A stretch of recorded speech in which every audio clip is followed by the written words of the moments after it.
Ladies and gentlemen, it's a pleasure to have you all here with us. It's the first virtual webinar that is organized by the UNESCO Chair at the University. Chair that has mainly to do with, primarily to do with the threats on cultural heritage and intangible and tangible cultural heritage. It is one of the rare occasions that UNESCO Chair organizes such a webinar, and I think that it is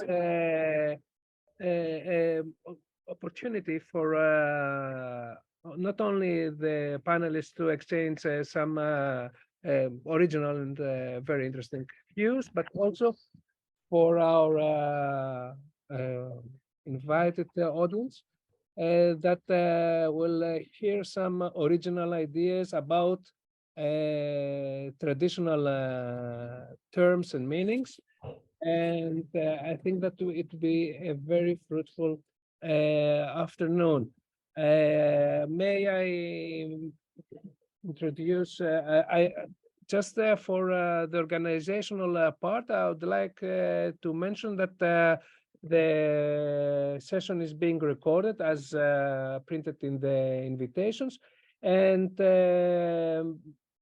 that everyone can pose the questions through the Q&A button, so that I will be able to organize them after each speaker and pose them to the panelists. Thank you very much in advance. I would like to introduce Maria Botti. Maria Botti is a professor at the Ionian University. She is a professor of information law, copyright, and data protection. She's the director of the Laboratory of Documentation at of Cultural and Historic Heritage at the Department of Archive, Librarianship, and Museology at the Ionian University, Corfu. She has a CV full of Ivy Universities terms, and I am very glad to welcome her to listen about this Botticelli contradiction, which has to talk at the end of the day about freedom and cultural heritage. Professor, the floor is yours. Thank you very much. Thank you very much. All right. Thank you very much. This was an excellent opportunity. Thank you very much for the invitation from the UNESCO Chair of the Ionian University and the GEOLab. Professor Katsos does an excellent work with the chair and with everything he has done so far. So I want to speak about a contradiction in the laws, a contradiction that I call the Botticelli contradiction. It's the case where the cultural heritage laws are acting as threats to the cultural heritage that they're supposed to protect. So I want to show you some wonderful paintings for the start. This is from Botticelli. He was born very, very early and he died in 1510. He gave humanity some of the best paintings, such as the Birth of Venus, as you can see here, which I suppose we all know. It's a wonderful painting. It's in the Uffizi Gallery in Florence. This is the face that I suppose we all are acquainted with. There's another painting, that the Adoration of the Magi. This one on the left, on the right, and on the left we have the Virgin and Child with an angel. I think we can agree that these paintings are fantastic. They are absolutely part of the center of the cultural heritage in Italy, as Italian. So not only these paintings, but many other paintings are real treasures of cultural property, well beyond the Italian or Grecian art. Who doesn't know the Birth of Venus? At least the image. How do we all know about it? Have we all visited the Uffizi Gallery? Has everybody been in Florence and seen it? No, we have seen these pictures from reproductions in books, in school, in later art, in Wikipedia, in the gallery sites, in the museum sites, in the internet.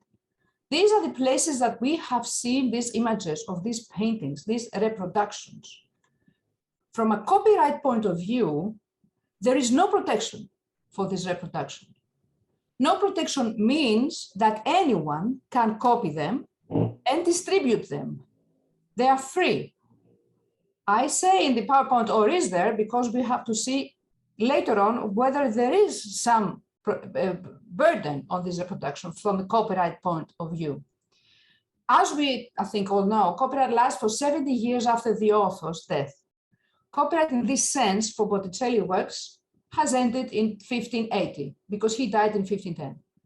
But at that time, of course, there were no copyright laws.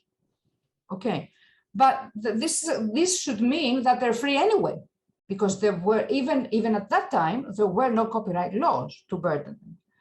And of course, at that time, there were no laws on the protection of public property. So we could say that today, Botticelli's painting are public domain. What is public domain? It's a term of copyright law. Public domain means that the reproduction of the work for any purpose is free. For commercial, for non-commercial, for scientific, for research, for any purpose, it's free. It's free to all, for common use. It goes to the public. Now, Europe hasn't been very explicit in its legislation of what public domain is, the European legislator. We have had directives on copyright since 1991. The first one was on computer software programs. But the term public domain made its presence as late as 2019, with the Directive 790 on copyright in the digital single market. It was the first time we saw in a European legislator text the term public domain. Also, we have had this term, of course, in theoretical books, but not in the law of the European legislator. So what we have there is that the works of visual art are in the public domain, and that the faithful reproduction of these works is free. They are in public domain, so the faithful reproduction is free. This is Article 14 of the directive, which says that only original reproductions of the work is protected. So if you do reproduce a work, but the reproduction is original, it's your own intellectual creation, meaning you have done something more than taking a picture. You have entered the work and changed some things. You have been creative in this reproduction. If in that case, you have a copyright. If not, if it's a faithful reproduction, you don't have a copyright. So a photo, which is of a work, such as Botticelli's, which is a material from a faithful reproduction, it's in the public domain, then it's free. Meaning we don't need a license to reproduce it. We don't pay to use it, no remuneration for any purpose. It's free. This is Article 14 of the directive. Why do we do that? Because we care about a very rich public domain for education, for enlightenment, for enjoyment, for the dissemination of culture. These are very great main targets of the European legislator and even more in the world's copyright laws. We need as wider a dissemination of culture as possible. But then we have a clash with the cultural property laws. In many countries, for example, in Greece, in Italy, we have very strict cultural property protection laws. This is not bizarre because these are the places where we have so old and wonderful cultural property. These laws protect usually the physical embodiment of cultural property, the material. Although immaterial cultural property is also protected in the sense of documentation. The main protection concerns the preservation of the physical, the material, where cultural property is embodied. We don't want cultural property to be destroyed or alienated. No destruction, no alteration, no alienation, no export, no theft. We're all familiar with that because it's also very trendy due to the what we have to do with the marbles. But there are some laws also dealing with the reproduction of an object of cultural property. There are some laws that reserve the right to reproduction to particular bodies. For example, in Greece, also with the latest law on cultural property, we have the Organizational Manager of Cultural Property, which reserves for itself the right to the faithful reproduction of any work of visual art or architecture, which belongs to cultural property and is a monument. That's what we do in Greece. And according to Italian law, any use of the country's publicly owned art requires permission and payment of a fee, any use. And we have also seen, and we've seen museum charters, separate museums, that for the cultural property that they have in their collections, that they only have the right to copies of the work in their collections, irrespective of the time where these works were created, irrespective of the purpose of the reproduction, could be commercial or not, irrespective of what the public domain is, no matter what. So we have a lawsuit which is extraordinary. For me, it's extraordinary. The Gallery of Uffizi in Italy, which hosts the Botticelli's work, sued Jean-Paul Gaultier's house, they make fashion, I think everyone knows Gaultier, because the fashion house designed and sold clothes inspired by the birth of Venus. You can see on the right, there's a top with the face of the Venus. And they have made a sort of reproduction, which is entirely new, because it's a top, it's something, it's not even a photograph of the original. And the legal basis is that they base this suit on cultural property law. They didn't want this capsule collection of Le Musée to go on sale without paying them. I mean, that's the problem, they were not paid. The museum is suing the brand for its unauthorized use of Sandro Botticelli's The Birth of Venus, currently housed in their institution. Snippets of the work, parts, creative, they're very creative, Gaultier, appear on tank tops and pants of skirts and scarves and dresses. They made an entire line. And that's a commercial use. They sell. So this, what the Uffizi Gallery says, violates Italy's cultural heritage code, and which means that they want 100,000 euros to license the use of the image of the Botticelli Venus to Gaultier. Especially after the directive, the Article 14 I told about, this rule makes no sense. The rule encloses any image which is public domain and seeks to license it in the sake of cultural heritage protection.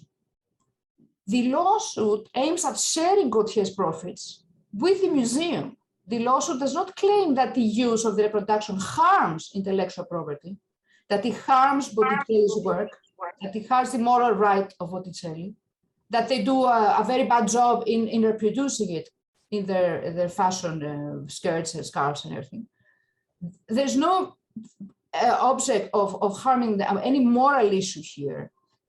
Conceptually, the harm is that we take the Venus here, the image of the Venus, off public domain. We make public domain poorer if we accept this lawsuit, which we don't know what's going to happen.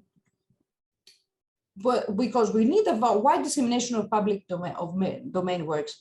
Should we want the widest possible dissemination of Venus to the public? Should we want the widest possible use?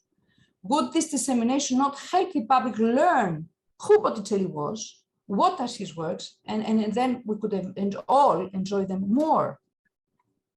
So this is a wrong use of rules. The very rule blocking access to Venus in the name of protection of cultural property is a rule which unprotects it. It's a rule which impoverishes it, it harms it. And this is what I call the Botticelli contradiction. How we must resolve the Botticelli contradiction? We must insist that cultural heritage law do not apply when they clash with copyright laws, that free reproduction of unprotected by copyright laws works to the public domain. We should not accept cultural property law to end these reproductions. We should insist that copyright laws cover the so-called ancient works, works that were made when copyright rule didn't exist. We should insist that no copy fraud will be allowed. This is not a nice term. What is copy fraud? Copy fraud we have when a museum claims it has absolute rights to reproduction on a piece of its collection, which is false. A museum has a work in its collection. That doesn't mean that they have the right to reproductive copyright. Having the work doesn't mean you have copyright. The state insisting on the same absolute right is also copy fraud when it comes from wrong cultural property laws. Unfortunately, the Greek statute, when we incorporated Directive 790, we incorporated it wrongly in the sense that we added a paragraph because the legislator wanted to keep the copyright, the cultural property laws intact. they added a paragraph saying that all this is well, public domain and reproduction is free, unless we have a protection by the cultural property statute, the law, saying that we have something that is special, monuments of cultural property, and as special, we protect them in a special way and not in the same way we protect anything else that is not cultural property. But that's not true, because the class of monuments of cultural property is not smaller class, not special class, in relation to the class of works of visual art that have fallen into the public domain. You cannot say that the A is smaller and more special than B. So it's impossible to say. I'm finishing. No, sorry for the interruption. Can you move also the PowerPoint a bit down, because they cannot visualize the... Is it better? Just visualize the introductory. Is it okay or not? The slides are not moving. Bring it This down. is what Professor Katsios is saying. We keep seeing the first slide. Yeah. For the whole talk? Yeah. Yes. All talk. Well, it finished. The talk is finished now. So I'm really sorry. We'll share the PowerPoint to our viewers. Go on. Okay. So actually, yes, this is the end of the talk, because also the time is up. Sorry, you should say at the very beginning. I didn't understand you were saying also, didn't see the PowerPoint. Don't worry. So that's what we need to know. This is the Botticelli contradiction, and we need to resolve it and do not have cultural property law rule against the public domain works which should be free. Thank you very much. I would like to welcome Professor Alex Papadopoulos. Professor Alex Papadopoulos is a professor of geography at the DePaul University in Chicago. He's a distinguished scholar and awarded academic teacher. He's a Fulbright scholar at Ionian University. I would like to point out that he's working systematically with our chair in developing new models for assessing and mitigating threats of cultural heritage. Alex, please take the floor.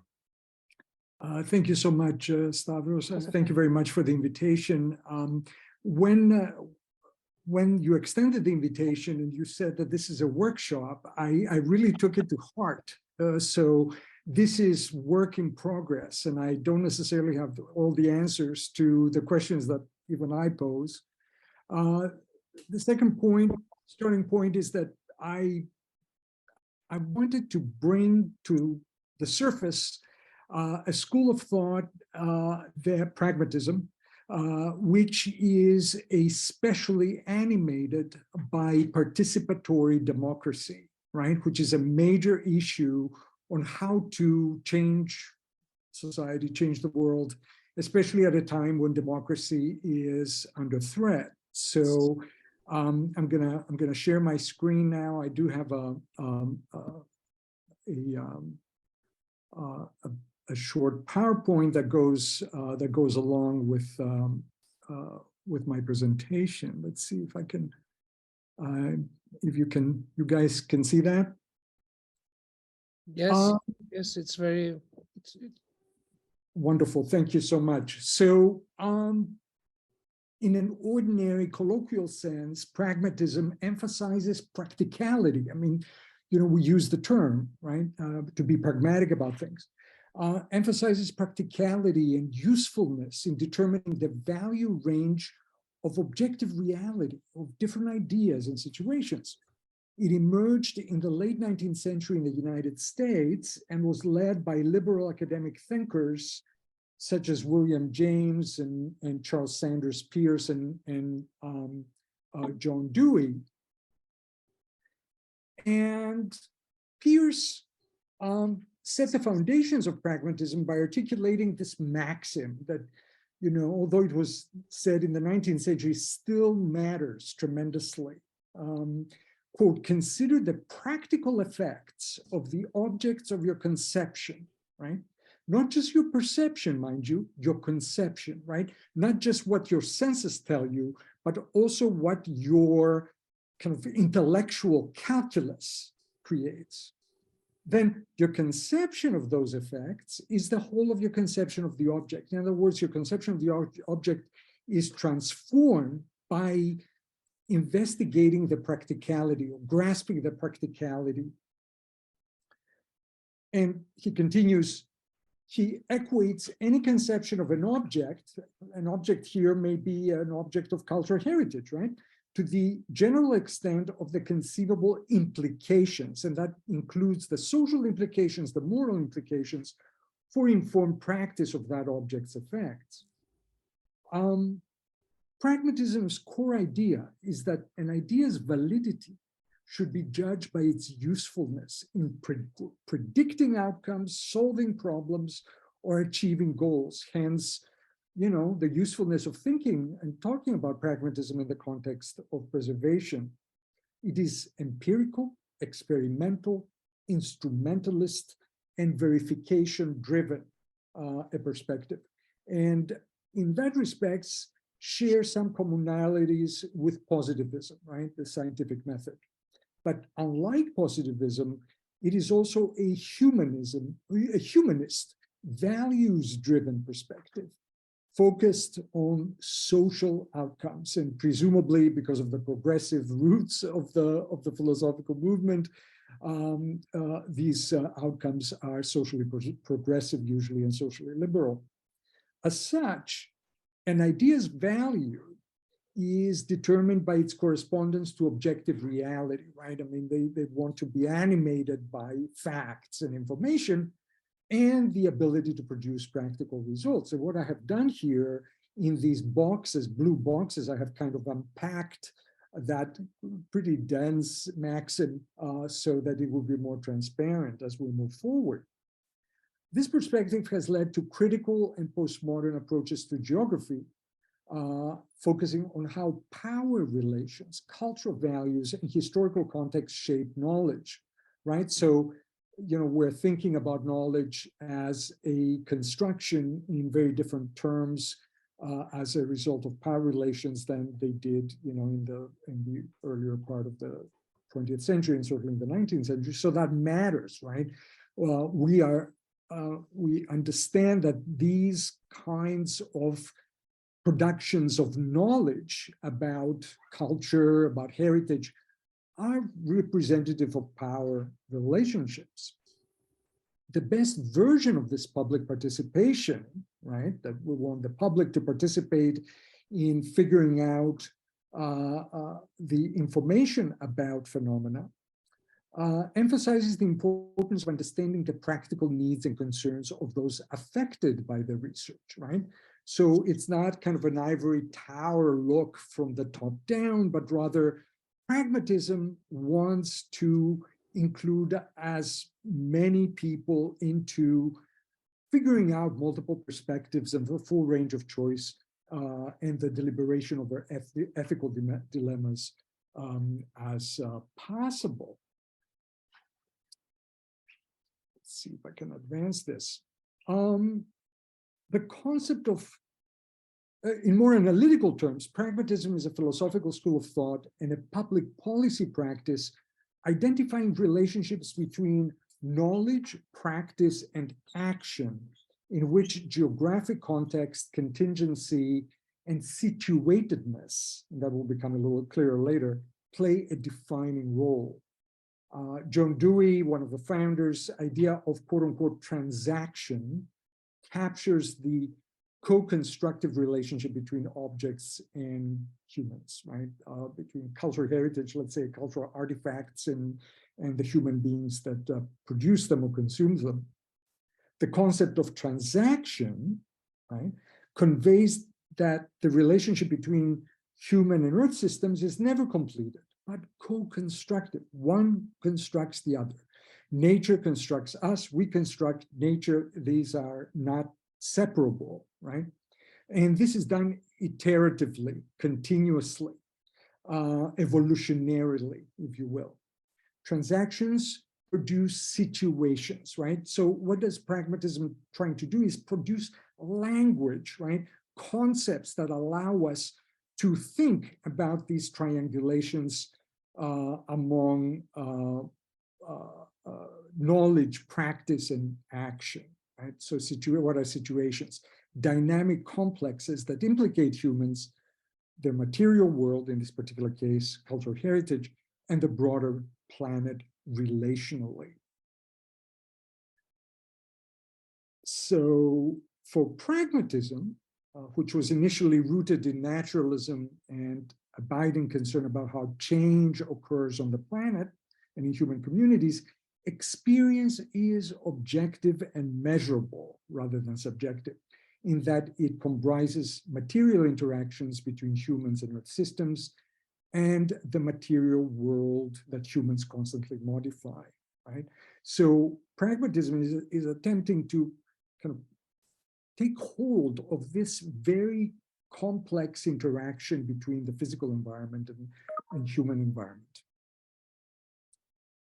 At the same time, pragmatism recognizes the role of human cognition, right? Reflection, reason, as contingent upon the peculiarities of events and their geographic context. The calculus, right, that this kind of reasoning is involved is territorial, right? It involves geographic situatedness, and it also processual. It is hinged on territorial networks and systems with complex and extensive geographic footprints beyond the cultural heritage site. And I will explain, we'll give you an example of that in a minute.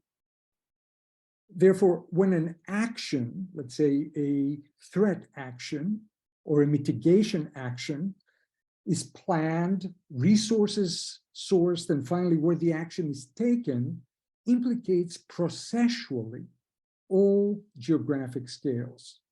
From the body of the actor who poses a threat, somebody who wants to throw acid on that beautiful Botticelli painting, right?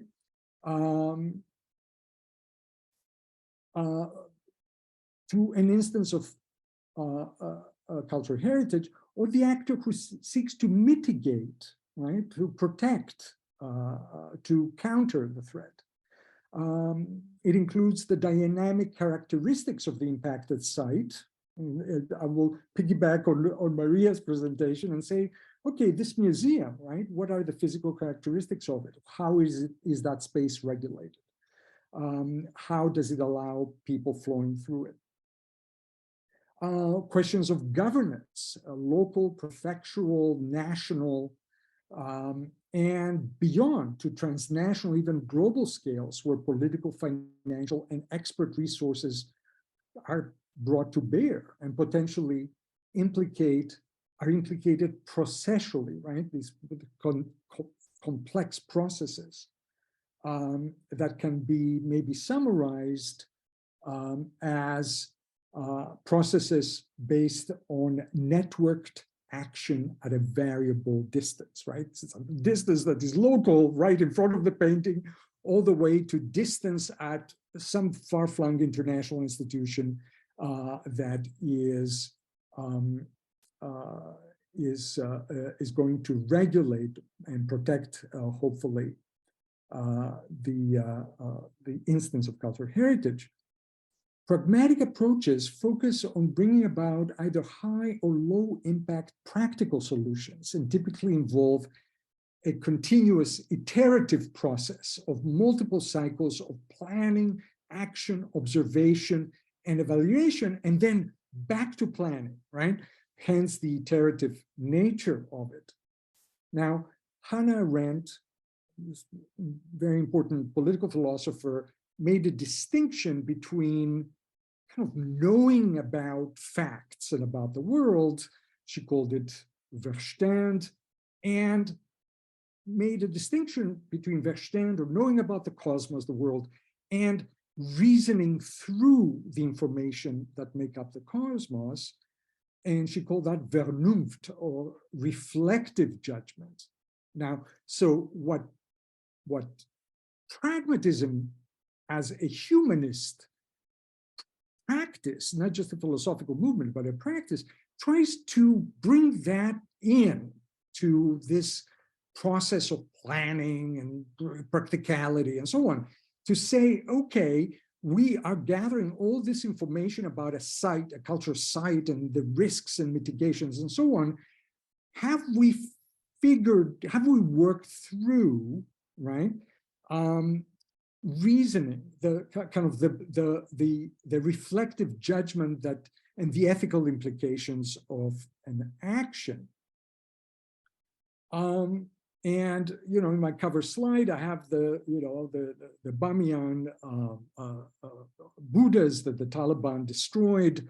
And for the Taliban, for example, one's ethical cornerstone, their cornerstone of cleansing their cosmos of anathematic, images is the right thing to do. For us, the destruction of these Buddhas were anathema itself.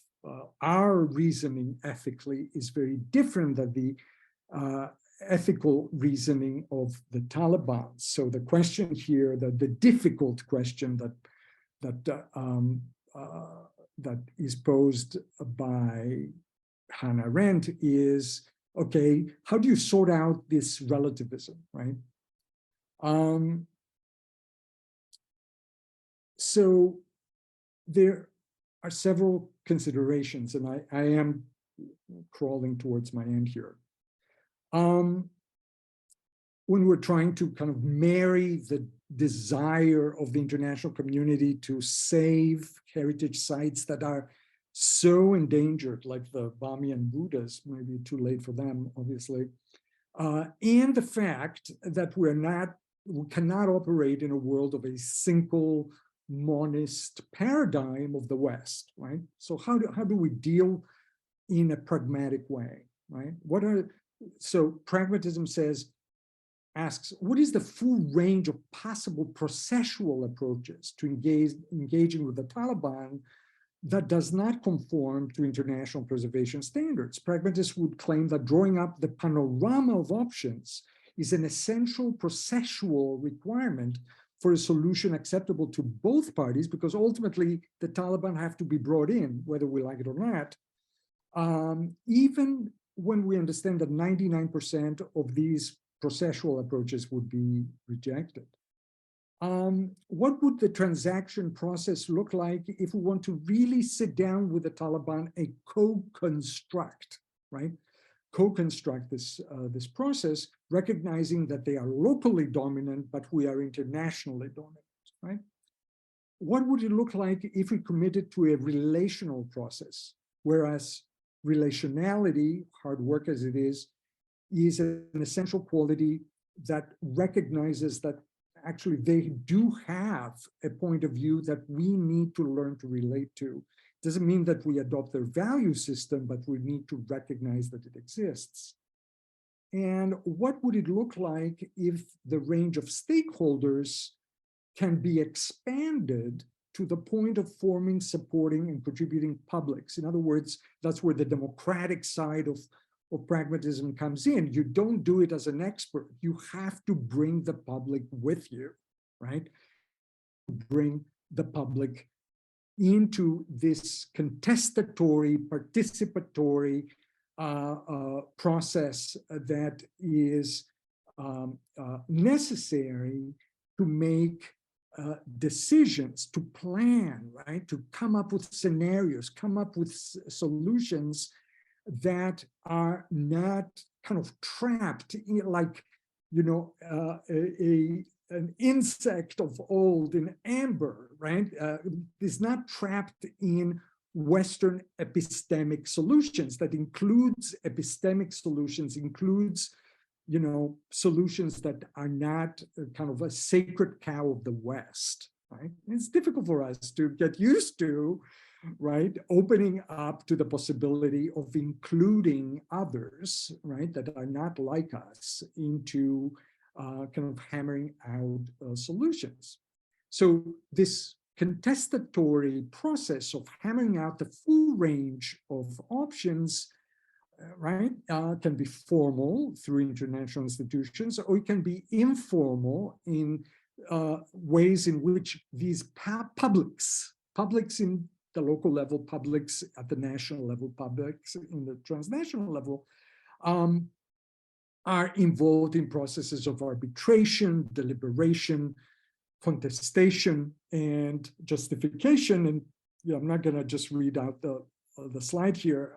Stavros will disseminate it. But ultimately, right, there is a way to systematize that. And my closing here, pragmatism's challenge is defining, classifying, and operationalizing our exploding informational footprint about interlocking human and earth systems to find solutions, in this case concerning threats to cultural heritage, by generating the maximal range of alternative strategies through, and this is key, legitimately participatory processes without prejudice to epistemic sacred cows. Thanks. Thanks, Alex. It is well, it was a, let's say, a speech full of revelations and new corners of looking at traditional things. You have talked about Verstand, Vernunft, and I think that these two terms have, let's say, a lot to do with the perception of modern cultural policy and with modern international, I would say, geopolitical dimension policy. Of course, you have talked very open about conceiving others, even extremist views of Work with them. working to them. I think that a similar challenge would be to conceive or to imagine the narrative of cultural heritage of the future, also of future generations, because even if come in terms with some extremist views, it will be the challenge of thinking and working on patterns of managing cultural heritage towards the next generations and next centuries even, is more challenging, and it's challenging because our main focus nowadays has always been actually ourselves and the dangers we conceive as dangers and the threats we conceive as threats. And maybe after 2 generations, the threats will be very different, and even cultural heritage will be conceived very different. I would like to welcome the dear colleague from Thessaloniki, Ilia Chainoglou. Ilia Chainoglou is one of the rare scientists that has to do from her beginning with security and culture, and I would add also with the international regime related to the evolution of conceiving threat and danger for culture. And she's a professor and assistant professor, soon to be associate professor in the University of Macedonia in Thessaloniki, and I warmly welcome her to talk with us about her expertise. Thank you. Hi, thank you so much. Thank you so much for this invitation, and it's really nice to be with you, with esteemed colleagues. And I would like to thank right from the beginning also everybody who has helped in putting together this workshop, because we usually don't mention the people who don't appear on the cameras. So it must have been other people working there, must have been students. So a big thank you to the interpreters as well. I'm gonna lay out a disclaimer out there that I am a lawyer.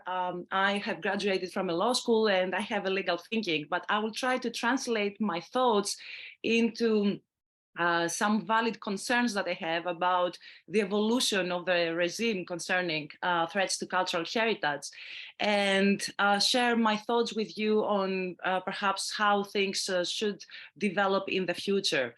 My presentation, which I hope will be on screen. It is. It is, and I hope now that everybody will be able to see it.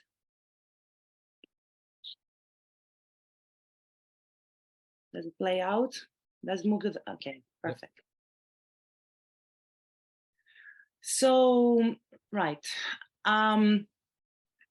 We are talking about cultural heritage and we're talking about threats to cultural heritage, and this has been an ongoing issue given the fact that, first of all, we spent two of the last 2 years, two years of our lives in our houses, checking all the time what's happening around the world due to the pandemic.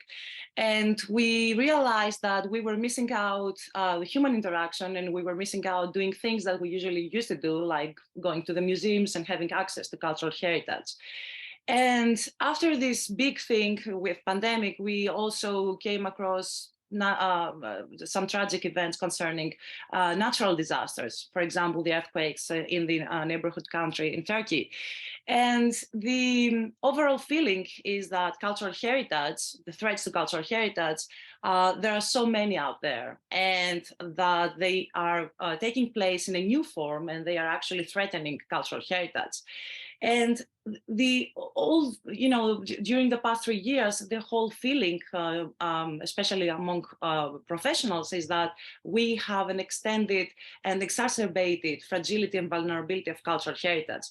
But what we really actually have is a threat not to cultural heritage as such, especially tangible heritage.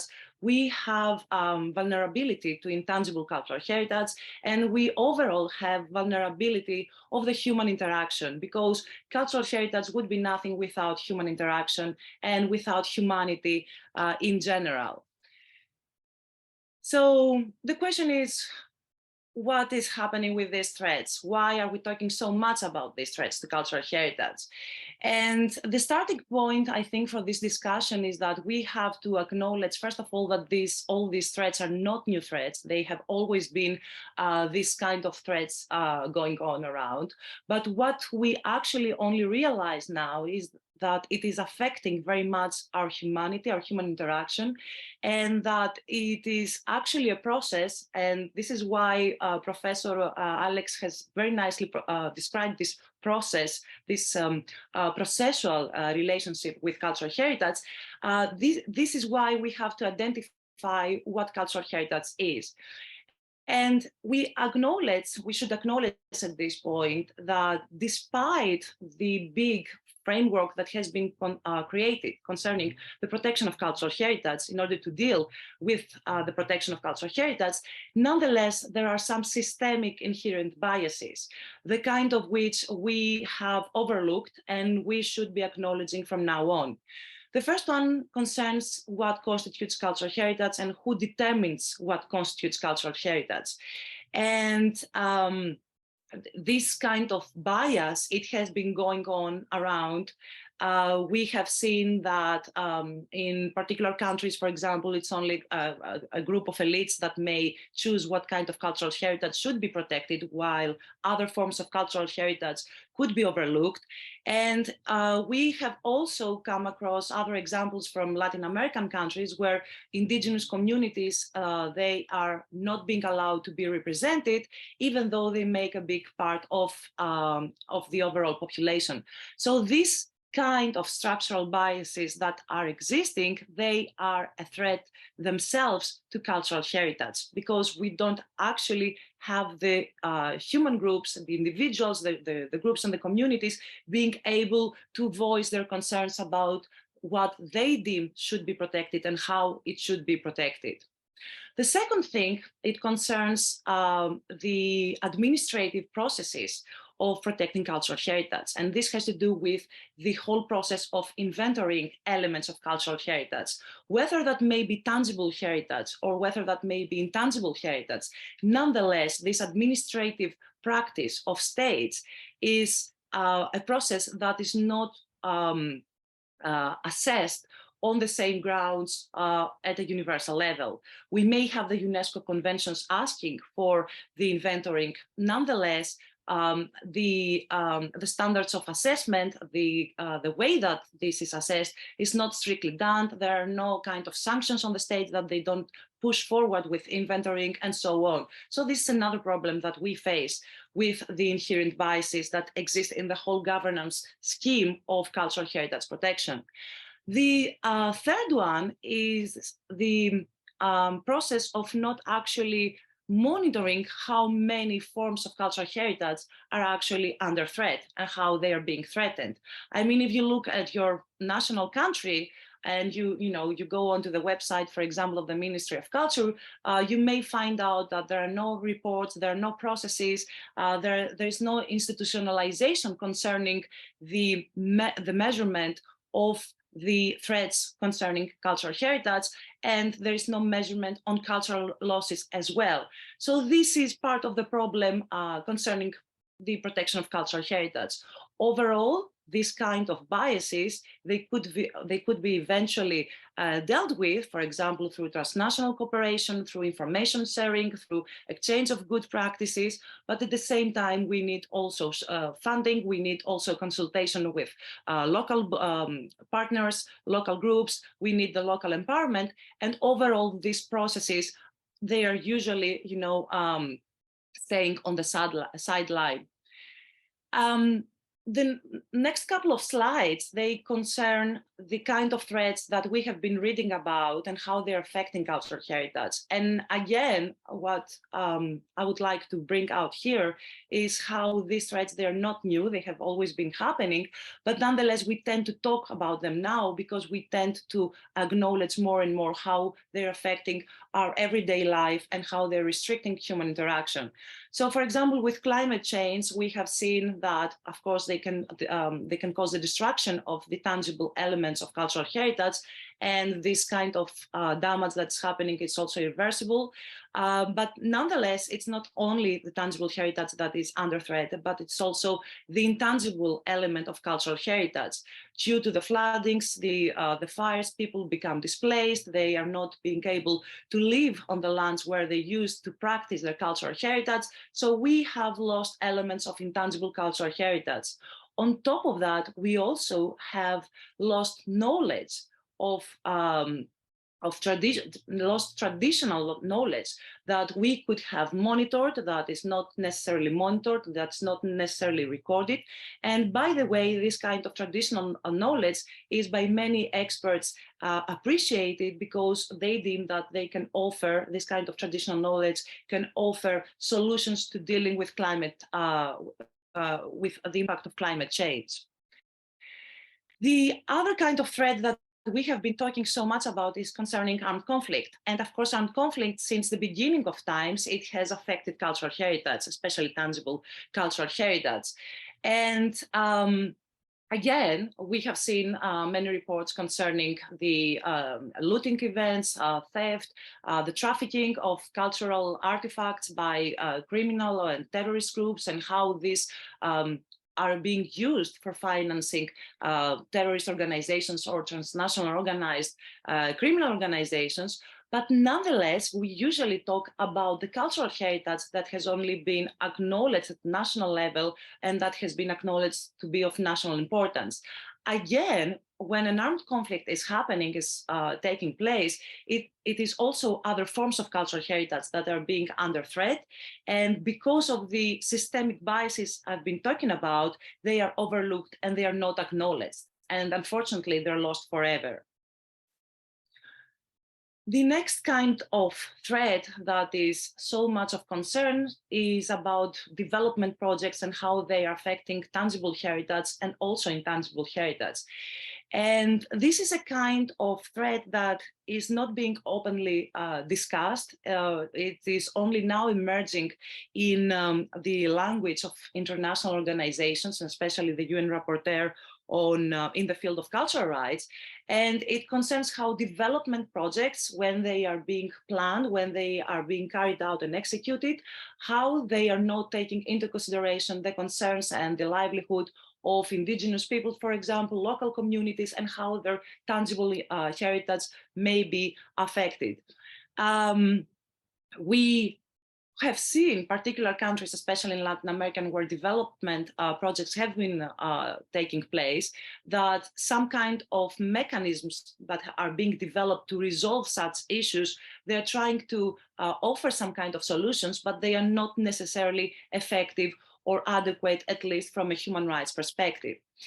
And as a consequence of this, we have seen that development projects have been responsible for destroying or disrespecting such groups and communities, for example, cemeteries, religious temples, medicinal flora habitats, or other natural resources. And unfortunately, the existing mechanisms, even in these countries, they are not offering some kind of comfort or some kind of reparation to the affected local groups and communities. And again, this is related to the fact that they are not usually involved to the extent that they should be, or they are not even taken into consideration by the governments when they are deciding on such development projects. So the first part of the problem is the systemic biases, the inherent biases, and the second part of the problem is actually the existence of legal lacunae. And legal gaps, of course, they are meant to exist. No piece of legislation can ever be a complete piece of legislation. We're fully aware of that by now. And what international lawyers are trying to point out right now is that perhaps an interdisciplinary approach might be best in order to protect cultural heritage from these threats, as we realize them, as we understand them now. So first of all, the existing cultural heritage law, the framework that has been provided by UNESCO, it's quite an elaborate one. But nonetheless, these threats, as we see them materializing, they are touching on other aspects of the human interaction. So we have recommendations from human rights experts, for example, for the development of human rights law towards the protection of cultural heritage, towards the protection of the right to access and enjoy cultural heritage.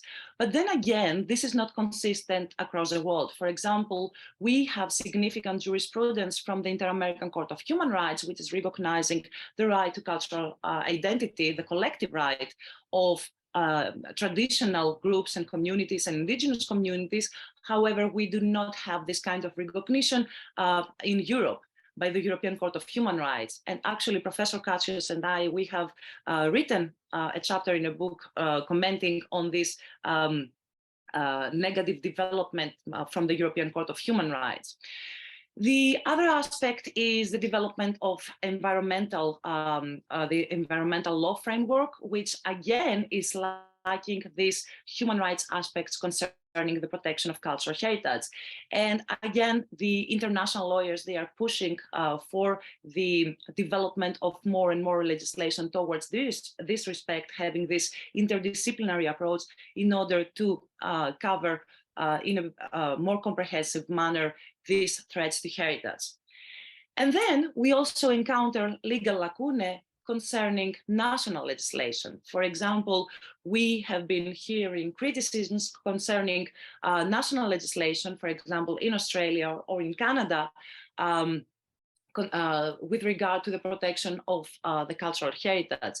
And again, we see that the efforts, the steps that are being taken at national level they are not deemed to be enough, and that means that the policy makers, they need to be ready to hear what the local communities have to say concerning the protection of cultural heritage, their natural resources, and so on. So having said that, this does not mean that things are not moving. And we have been witnessing a fresh approach by international organizations, and this is a very welcome approach by the international organizations concerning the threats to cultural heritage and how they are affecting not only the cultural heritage in itself, but also the affected groups. And the trends now coming from the policy papers, the guidelines, and from any work that the international organizations are producing, the trends now include the acknowledgement that all threats affect all of the values associated with heritage, including the intrinsic, touristic, and economic values. The trend to acknowledge that damage to all types of heritage of international, national, and local importance should be addressed, and that transnational projects should be taking place. The trend to acknowledge that there is damage not only to the tangible dimension of cultural heritage, but also to the intangible dimension of cultural heritage. And also the trend to acknowledge that there is a violation of human rights when there is destruction of cultural heritage, whether that is tangible or intangible, and it concerns the violation of cultural rights of individuals, groups, or communities. Finally, we have seen the international economic organizations like the World Bank coming up with reports that are taking into consideration how the destruction of cultural heritage is falling under the whole assessment of the economy of a particular country that has been affected, for example, by an earthquake or a natural disaster. And in this slide, I have an abstract from the recent report from the World Bank, which had made an assessment concerning how the destruction of cultural heritage is going to affect negatively the country's growth with that respect. So with all these thoughts, what I wanted to share with you is that when we're talking about threats on cultural heritage, we are not talking about new threats, but we're talking about existing threats that have always existed. What we are trying to deal with and what we have to try to work on is how to deal with the systemic and inherent biases in the governance structures, whether that concerns the international or national level, as well as how we can address the legal lacunae. Thank you so much. I hope I didn't take so much of your time. Did I? No, you didn't. You were precise and on time, right on time. Thank you very much, Ilya. It was a very enlightening speech, and it has, I'm sure that it has generated a couple of questions which we can talk about afterwards. Now I would like to introduce you Despina Zernioti. Despina Zernioti is not simple speaker in our webinar, in our workshop. It is actually the jewel of our companion, because Despina Zernioti is the director, and I don't want to exaggerate and bring her in a difficult position, but let's say she's the inspirator of a concept in the museums of Greece. We are enjoying, she's the director of the famous Museum of Asian Art in Corfu, which is actually one of the best and most renowned museums in the Mediterranean. And hearing about the threats posed by Taliban in Asia, it reminded me of the subject that Mrs. Zernioti is going to talk about to us today, and it has to do with the destruction and trafficking of Asian antiquities, because she is the expert in this field, and we are eager to listen to her. Despina. Thank you very much. I try to make a share screen. Oh.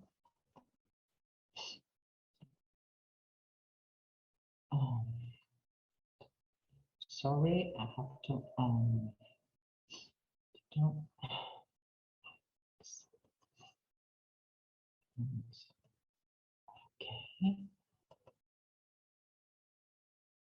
Okay. Can you watch that? It's okay. Can you, everyone can watch that? Okay. Would you be so kind to maximize Maximize, okay. Yes. Okay now? Okay. Yes. It's okay. I cannot maximize more. I think it's, ladies and gentlemen, good evening. Thank you for joining us today. The audience may not know this, but Professor Stavros Katsios, we owe you a special vote of thanks for this outstanding effort to create this workshop, Stavros, and with all your team, of course.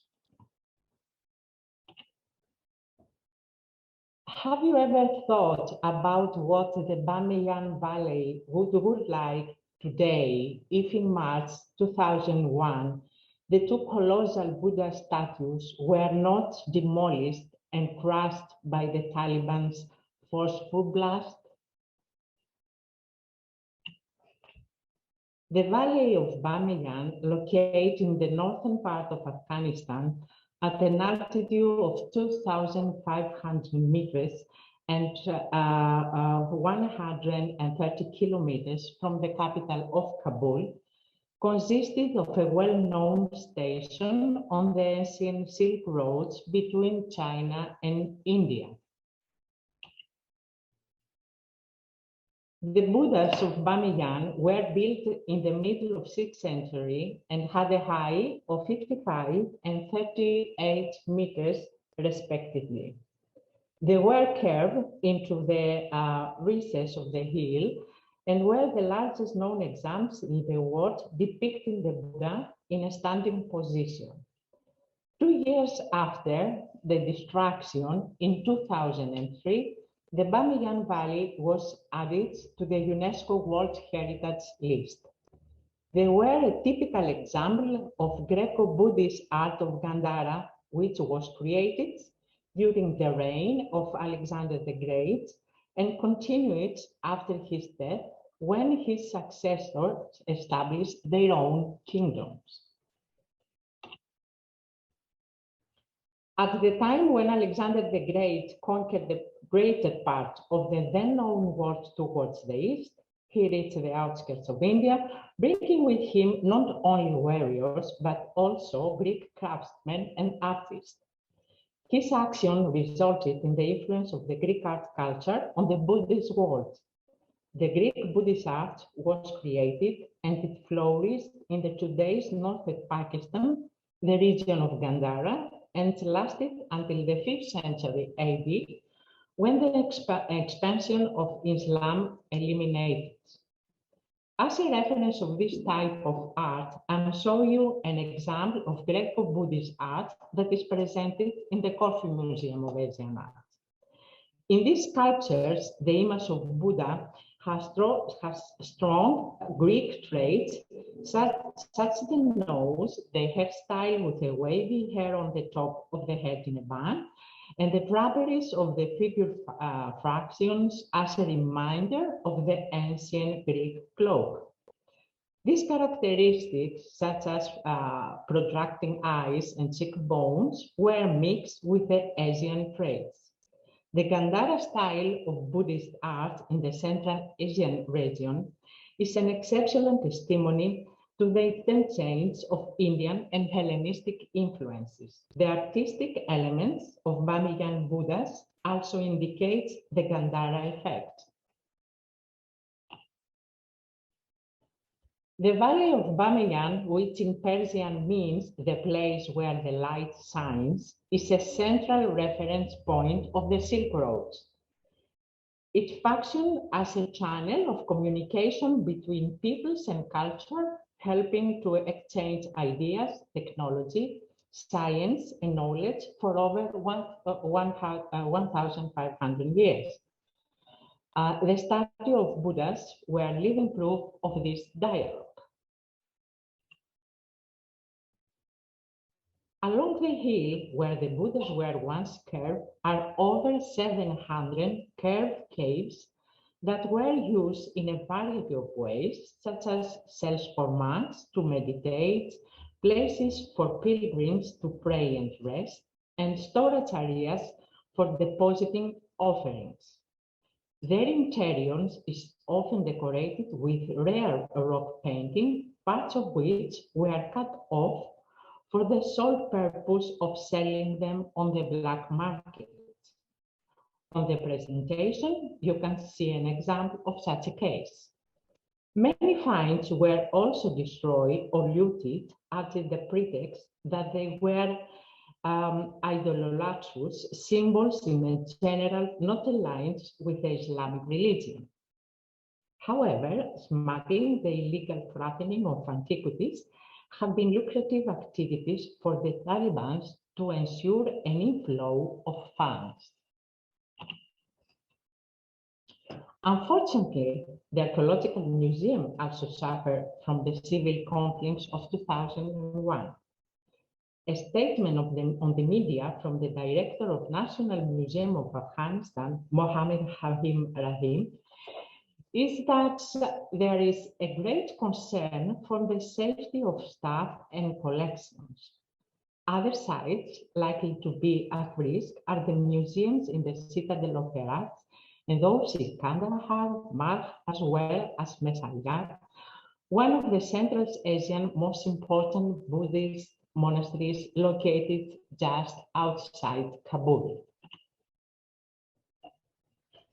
Victor Sarianidis gained international recognition for his excavation of many archaeological sites in Afghanistan. In 1978, at F.L.T.I, he brought to light a necropolis, including 6 graves with extremely rich jewels, counting about 20,000 gold objects dating back to the 1st century BC. The hoard found there is often known as the Bactrian gold.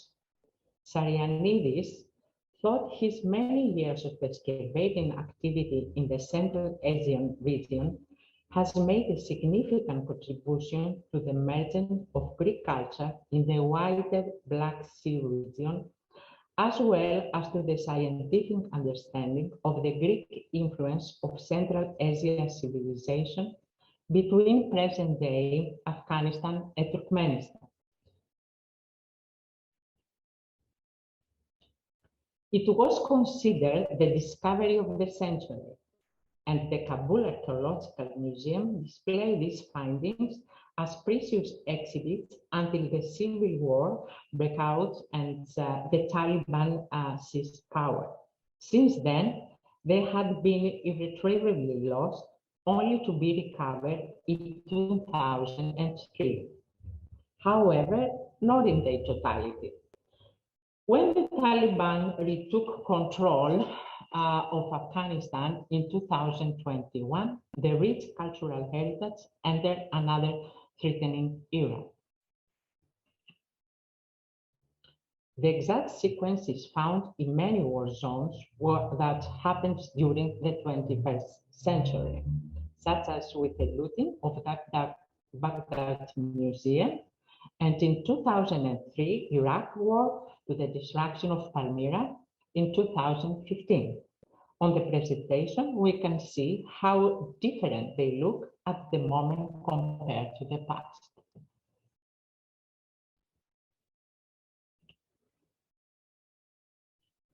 Among Southeast Asia countries, Cambodia, after the end of the bloody civil war in 1991, while healing its many wounds was a fertile ground for the activities of illicit trade in antiquities. The clandestine excavations were so extensive that in some cases, the archaeological sites were almost completely destroyed, even the immovable finds. Countries such as China and India are fighting in constant battle with the illegal trafficking of antiquities. The increase in the number of antiquities, along with astronomical sums in the art market at online auctions, testify to the growing smuggling network that exists. According to Interpol data, the profits from the illegal trafficking of antiquities are 13 in a row, with the first and second place occupied by the illicit trafficking of drugs and weapons, respectively. As for antiquities, the difficulty of locating them is even greater as cultural objects are not like drugs, for which there are special dogs at customs or weapons where they are metal detectors. To address the approaches and contradiction in fighting antiquities trafficking, I am starting by mentioning the theoretical principles that have taken place. The contribution of declaration for global organizations such as 1970 UNESCO Declaration, the Hague Conventions and international agreements between states are deemed necessary. However, shipping routes for artworks are often complex and theoretical approaches most of the time fail in implementation. ALIF and Alliance International from the Protection of Heritage is an example of an organization that was created in response to the massive destruction of cultural heritage over the past decades, predominantly due to the terrorism and war in the Middle East. It was founded in 2017 as a public-private partnership, initially assembling 7 countries and 3 private donors. The main global fund is exclusively dedicated to protecting and rehabilitating cultural heritage in conflict zones and post-conflict situations. ALIF has signed a memorandum of collaboration with UNESCO at 2019 and United Nations Alliance of Civilizations in 2020. In all cases, ALIF's objective is to work hand in hand with local partners, authorities, and communities.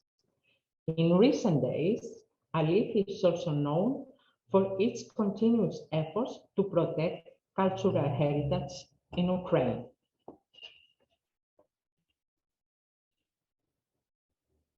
There are numerous auctions housing trading antiquities. Some of them, like Bonhams, Christie's, and Sotheby's, are known for their luxury market with many live auctions and even for organizing events for the public to view the artifacts. However, in recent years, there have been many other auction houses that seem to conduct their sales solely online, which add more suspicions on the means of ownership. Here, I am showing 2 examples of this type of business. One is the Barakat, mirror of all ages and culture, as it is self-defined. One can see that among others, there is a wide variety of Asian antiquities from Nepal, from Thailand, Tibet, Kushan. The second example is Katawiki, a platform that allows anyone to sell and buy various types of collection solely online. And specialists will review the objects through the online appointment in order to be advertised on their website and give an estimation. Once the check completes, the object is uploaded to their website, where bidding can be done by anyone who creates an account on their website.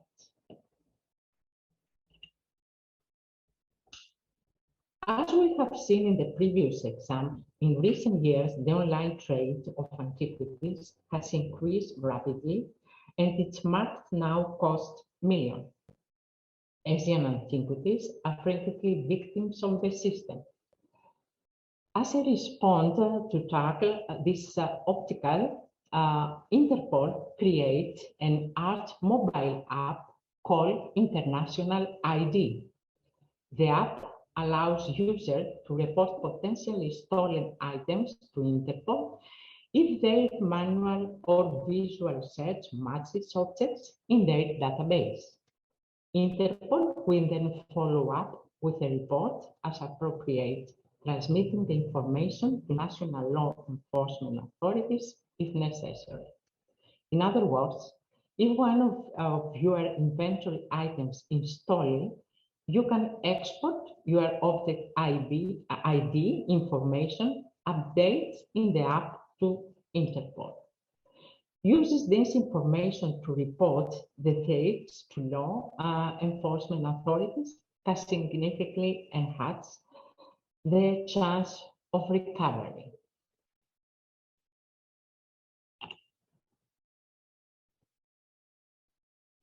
There have been many examples of destruction and illegal trafficking of Asian antiquities.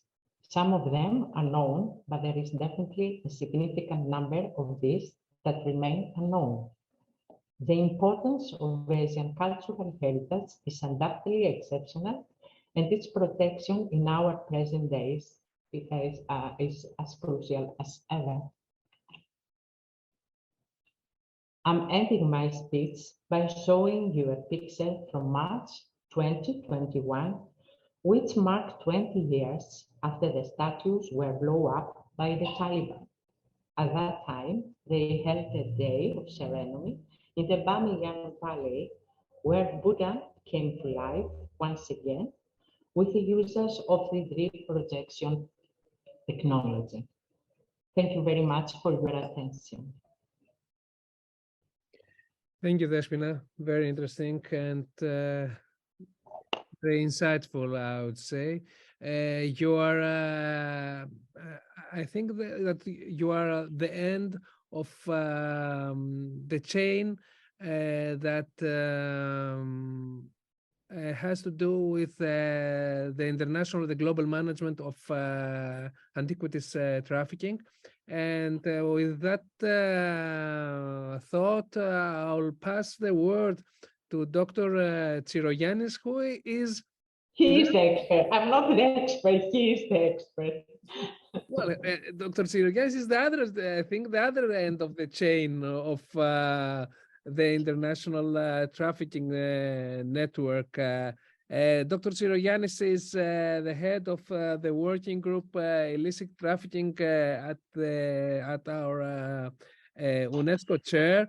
He is a well-known researcher and forensic archaeologist with a lot of successes in revealing antiquities going through channels, illegal channels, and ending up in auctions, mainly in auction houses of the West. He has done a lot of work also in the University of Aarhus during his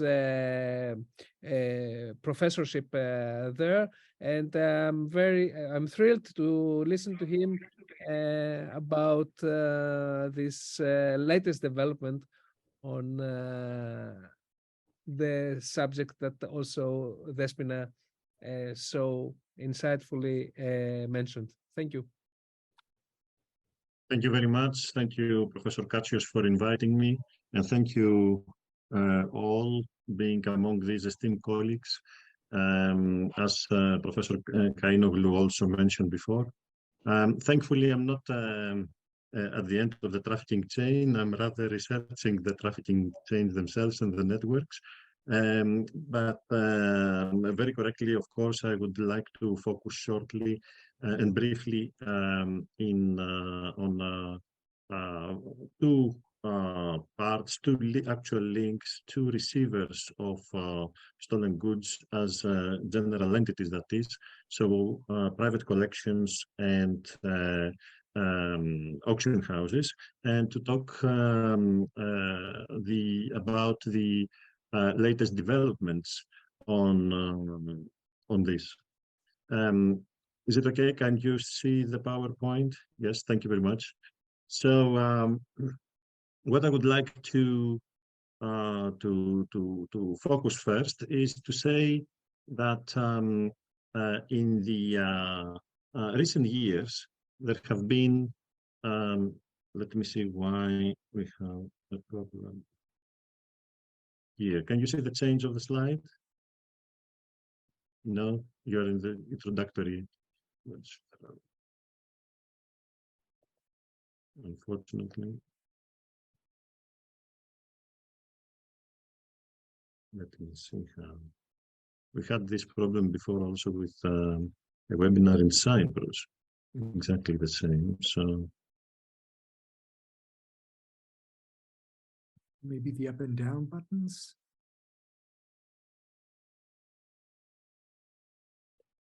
no, unfortunately, not even these are working.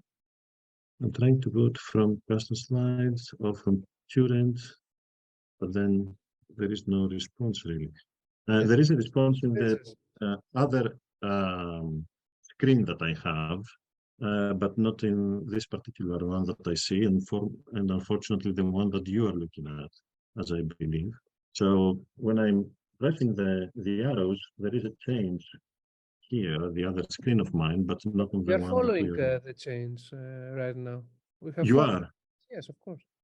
Oh, okay. That's thank you for So mentioning push the that. button So I have to look. without any to look problem. Push the buttons.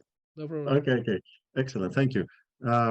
So in that case, I will have to look slightly sideways to another screen. So you can see now the change of the second. Perfect. Thank you very much. So these are examples of repatriations that took place from 2006 up to this year, as you can see. They're just examples. There is not a full list. And these are including, as you can see, the biggest and most reputable, in inverted commas, auction houses, dealer galleries, private collections, and museums around the world. Some of these museums are also university museums, and that carries a particular ethical weight, not only a legal one, because they were expected to follow the ethical standards that they have been officially introduced as previous speakers referred to them, for example, in the 1970 UNESCO Convention, among others. From this non-exhaustive list, I would like to focus in particular four well-known names.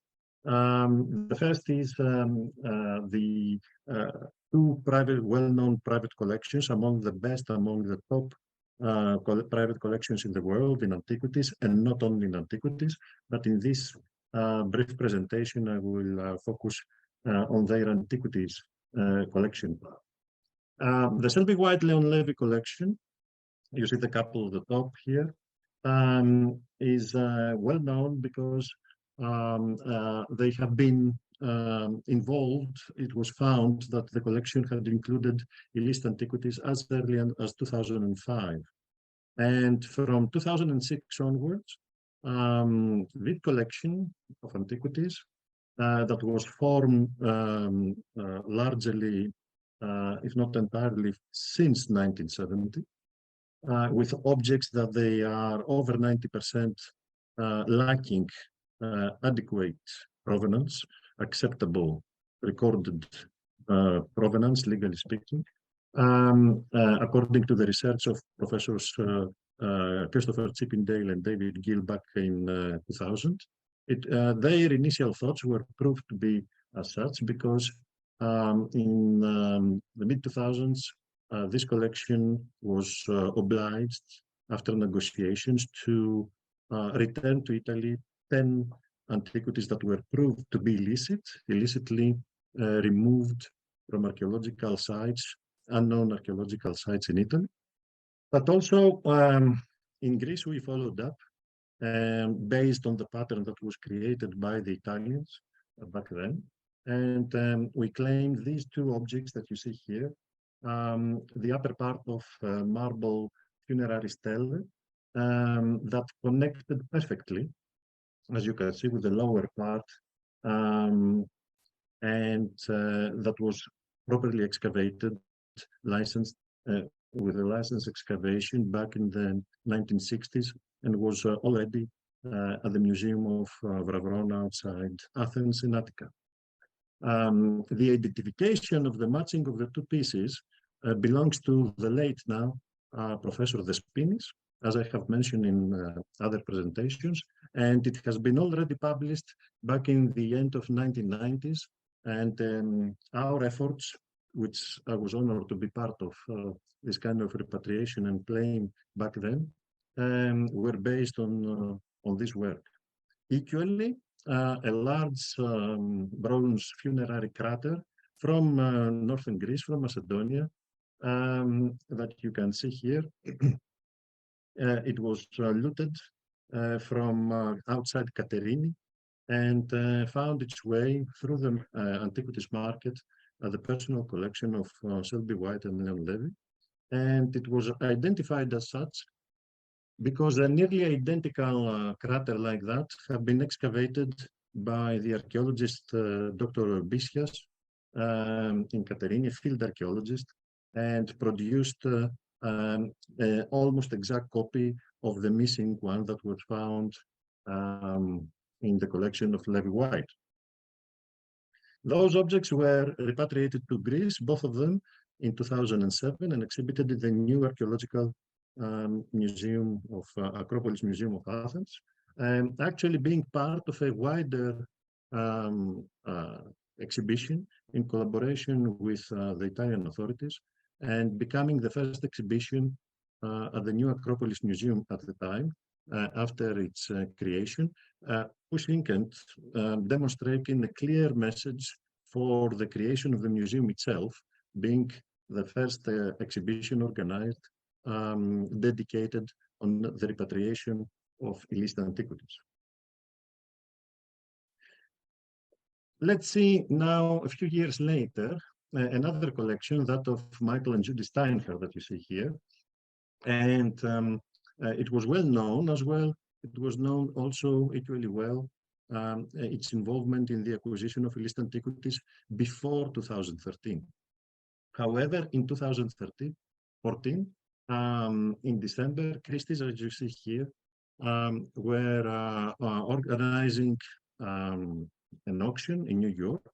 And when their catalog was produced online in late November of the same year, so a month or 3 weeks before the auction, I managed to identify 5 antiquities from confiscated archives of various illicit antiquities dealers, now convicted, all of them. And one of them is the so-called Sardinian goddess that you see in perfectly restored in one image as it was as it appeared in the Christie's catalog. But also I have identified the same object in the Medici archive, Giacomo Medici. You see the photo below in the center of his arrest by the Italian and Swiss authorities. The object in the Medici image is depicted broken in pieces and is missing part of its head, as you can see. Perfectly restored, has never been broken, as produced in the Christie's catalog in 2014. The object was by far the most expensive, or estimated to fetch the highest price at the auction, estimated at 800 to $1.2 million. But because I published the case before the auction and I notified the authorities at the Southern District Attorney's Office in New York, the object was removed along with the other 4 that I identified in that auction, and it was never auctioned. Its whereabouts were unknown until 2018, at the time that Michael Steinhardt was raided because this time the District Attorney's Office in Manhattan in New York, armed with that photograph of Giacomo Medici that I have published since before the initial auction in 2014, eventually in January 2018, raided the premises of Michael and Judy Steinhardt in Manhattan, recorded hundreds of antiquities that were discovered there.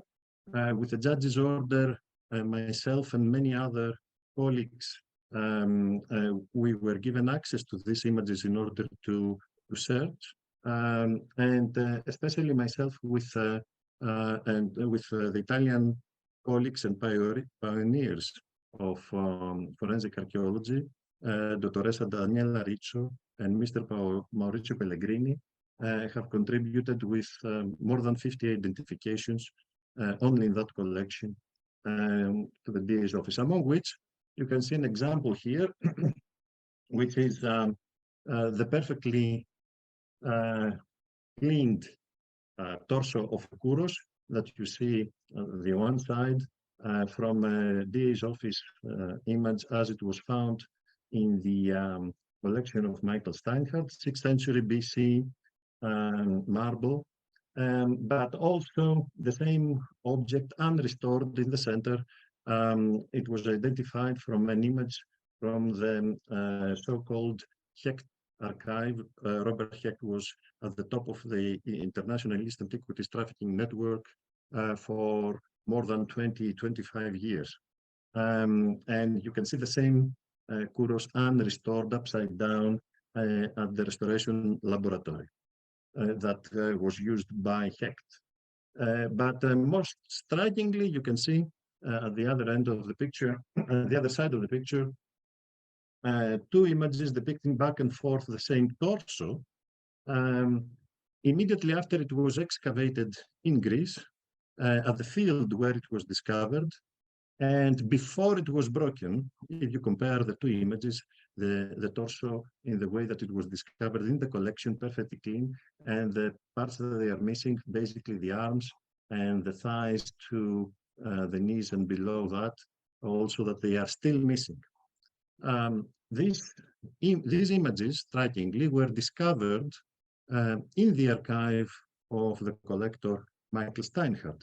And because this session is also entitled today, our webinar, also including contradictions, this comes to a contradiction, contradicts the statements of the lawyers of Michael Steinhardt, where they said that, well, we didn't know, our client didn't know that these may have been illicit, and we will seek, in some cases, even compensation from the dealers where he received these objects from. Obviously, with this kind of images, with such a torso in the field, before restoration, before cleaning, it's difficult someone to believe that he had absolutely no knowledge in being involved in the acquisition of such objects. However, and despite the previous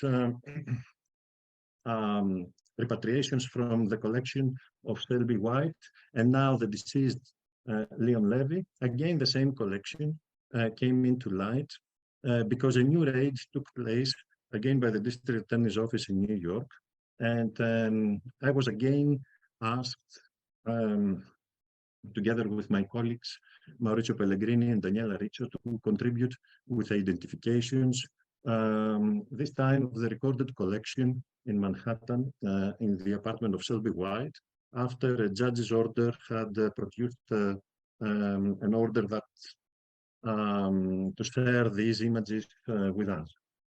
And therefore, by searching the archives, we made, again, over 50 or even more, 60 identifications, the three of us, from this collection, many of which of these objects have been proved to be illicit, and they are already back in their countries of origin, mainly in Italy. And here are two examples that I'm showing to you. In one side, you can see a partly restored 5th century, late 6th, early 5th century BC calyx crater in the condition that it is depicted in the Science Michaelidis archive, confiscated in Sinoussa Island in 2006 in Greece, and fragments of it below that that were found before, of course, restoration and being included and restored in one calyx crater shape in the archive of Giacomo Medici, which shows some of the links that were interconnected between dealers and traffickers until this same object was found in its restored condition of the collection of Selby White. Equally, you can see at the center below Selby White's image, a magnificent Roman bronze bust in its most clean and restored condition as it was found by District Attorney's Office, and this is an image belonging to the District Attorney's Office in New York. But the same image, I have identified it from the archive of Robert Hecht that you can see below, between the restored and unrestored condition of the same object.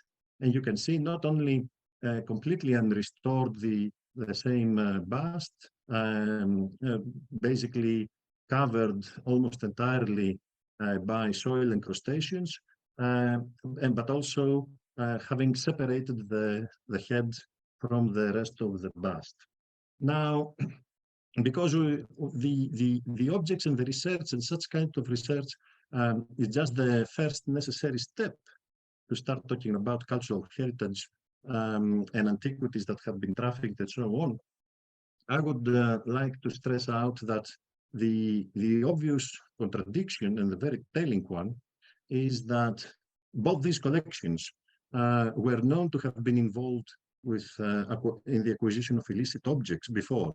In recent years, they have, as I showed you before, repatriated illicit antiquities both to Greece and Italy. But again, they were found with a lot of more objects now, just in 2021 and 2022, with illicit antiquities.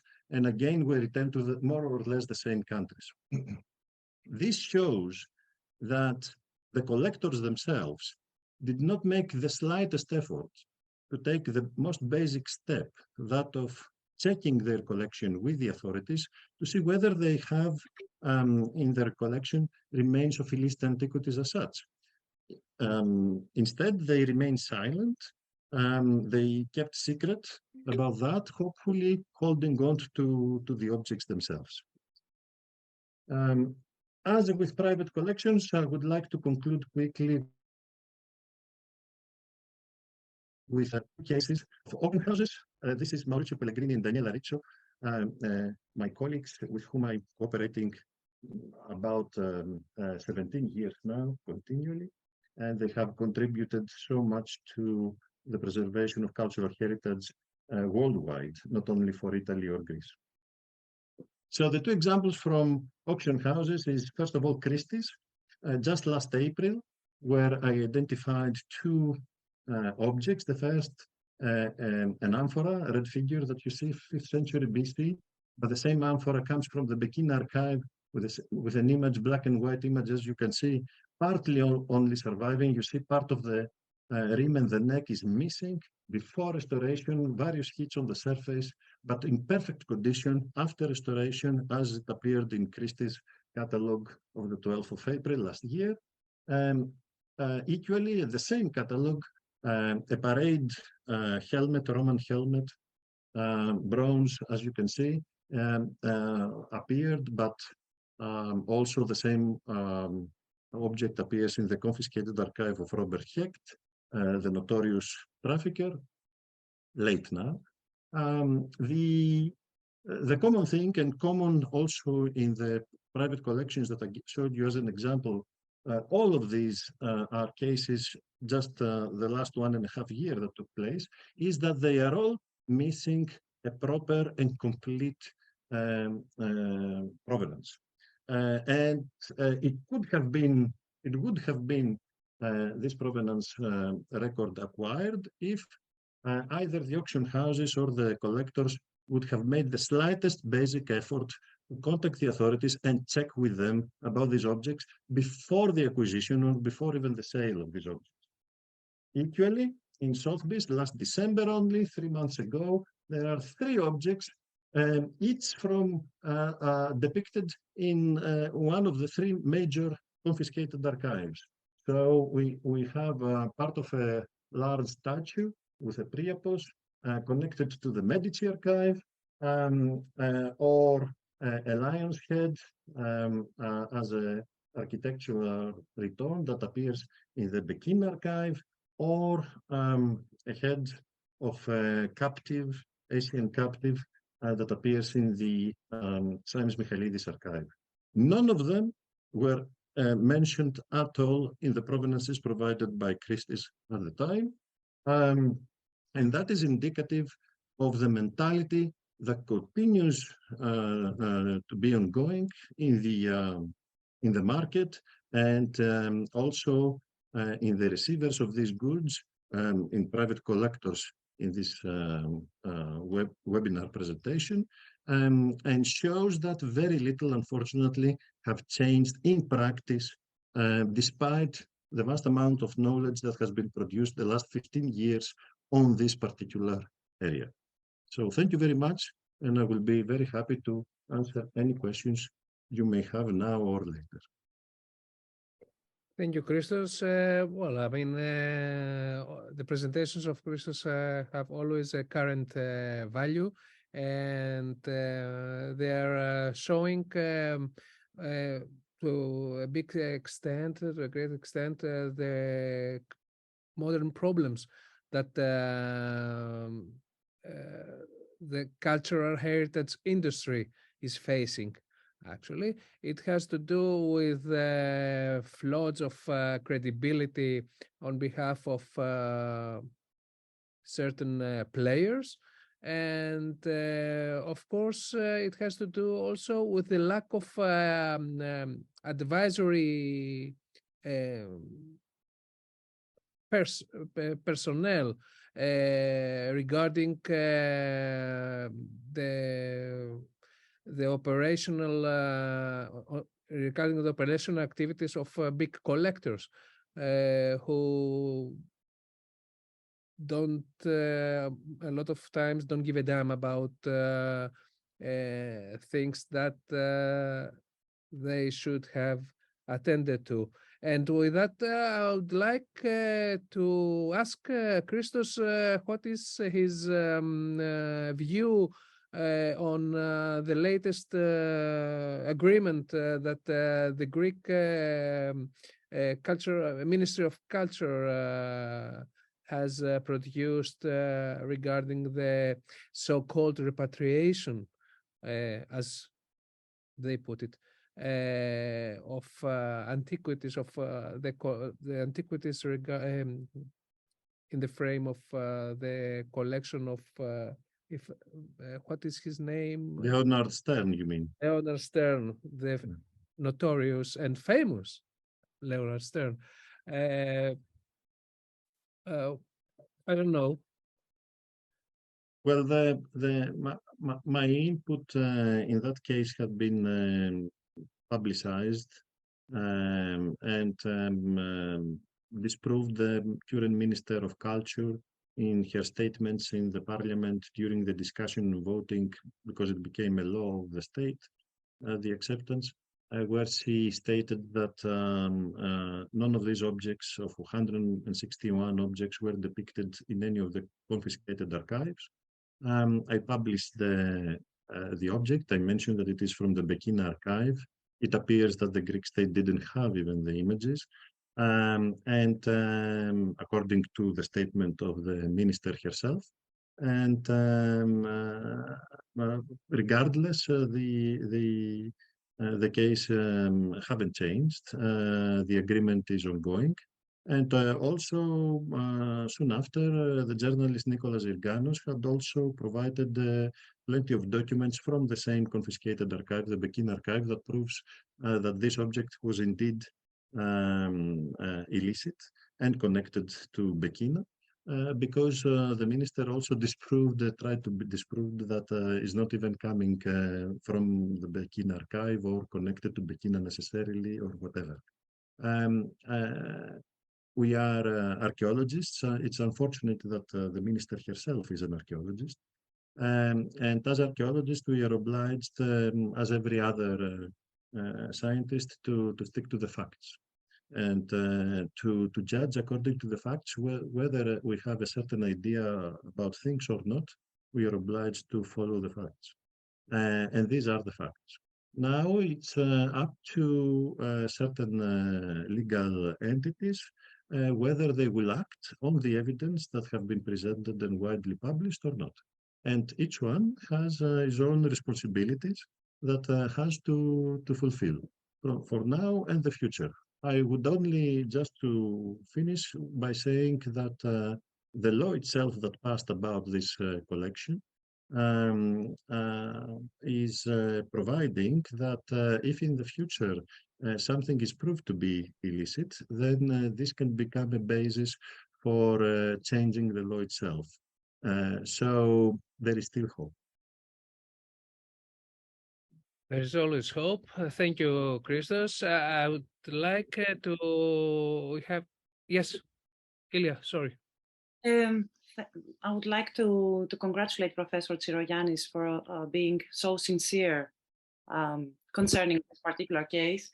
And I would like to remind the audience that the ministries, they are elected through national election processes.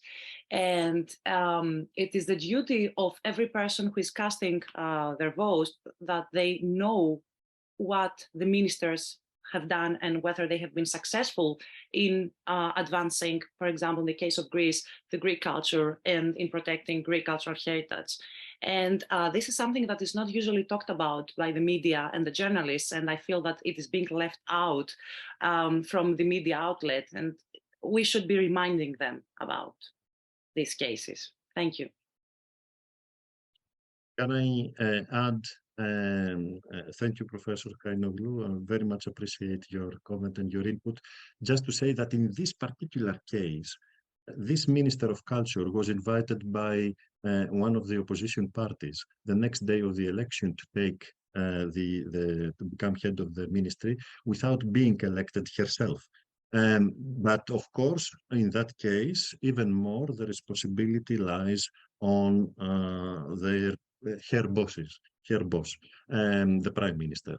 So, because it's not an independent individual incident, isolated incident, but there are more, it will be good again for everyone, including mainly the politicians of whichever party, it doesn't matter this or a future government or a previous one, to stick to the facts. So I think the comment of Professor Kainoglu has even more importance on that, and thank you for that. And as Professor Kainoglu has commented, I would like to mention that we have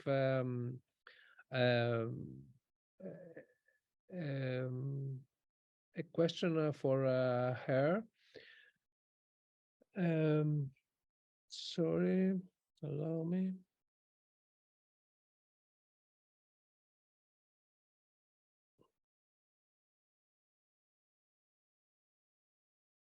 Professor Katsios, Professor Papadopoulos is raising his hand. I don't know whether you had, maybe he would like to make a comment. Take the word, I mean, no problem. I don't know if it is open for us to ask each other questions in kind of an organic way. I have a question for you, Maria. I thought was very interesting what you presented on this polarization of interest between two cultural institutions, because Gautier is also a cultural institution,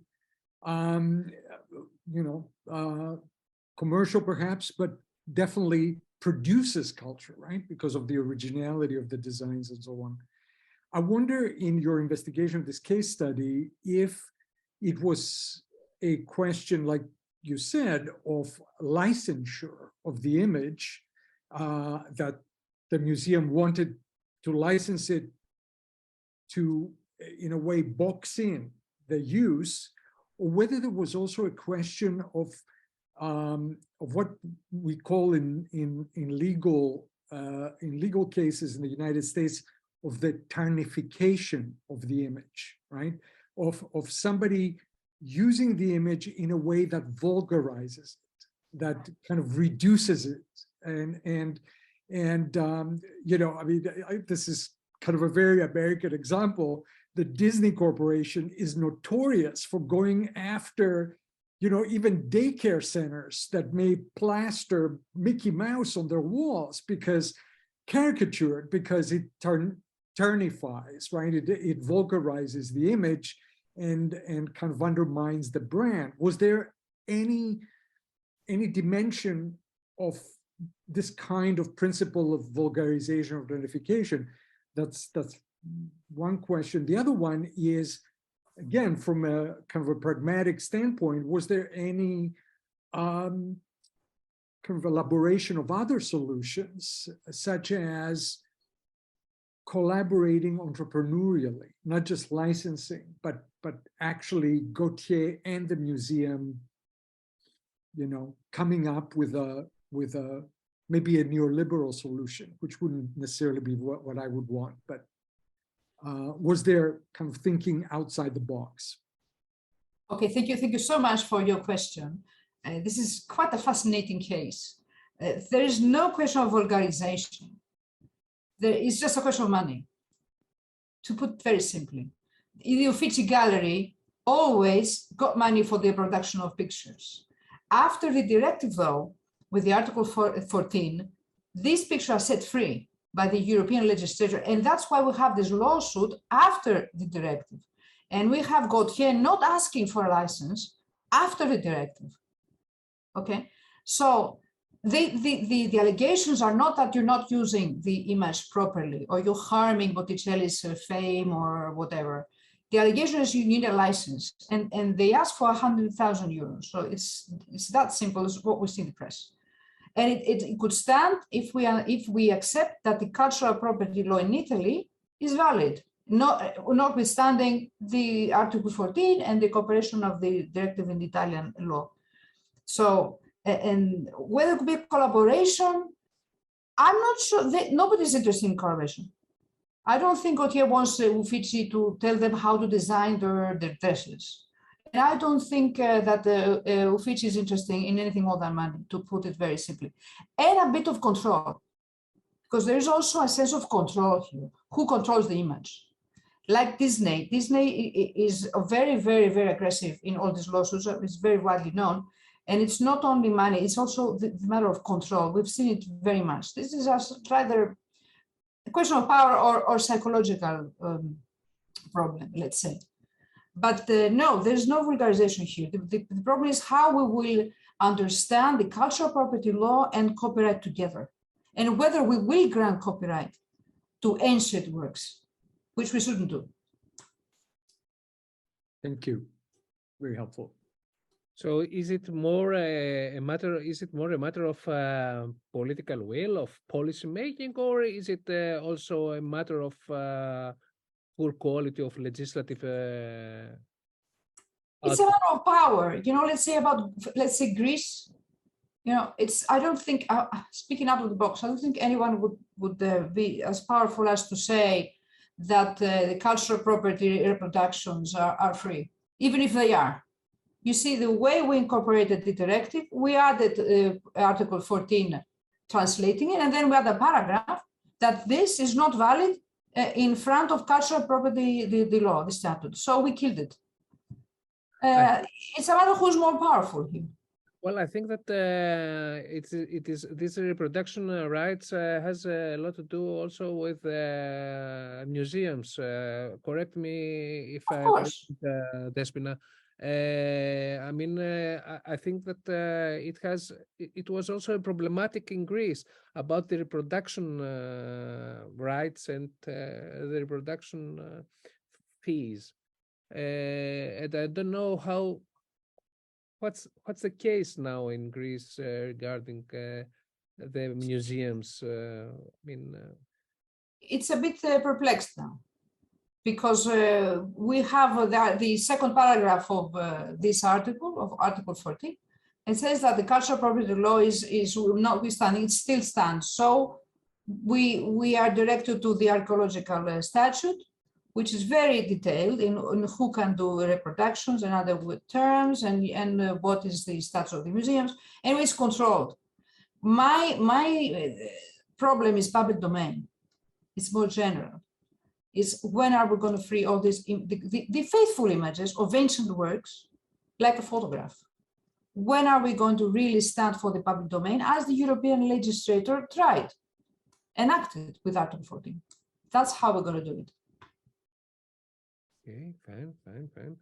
Excuse me, may I make a question to Professor Botis? Thank you, Professor, and found it very interesting, your presentation and your input and the extra answers to the questions. I would like just to make a very simple question, just for clarification, since I'm not an expert on that. Is it still the case that even in Greece, that when an individual is taking a photograph of an ancient object, it is still the case that he or she is owning the copyright of this photograph because he is the producer?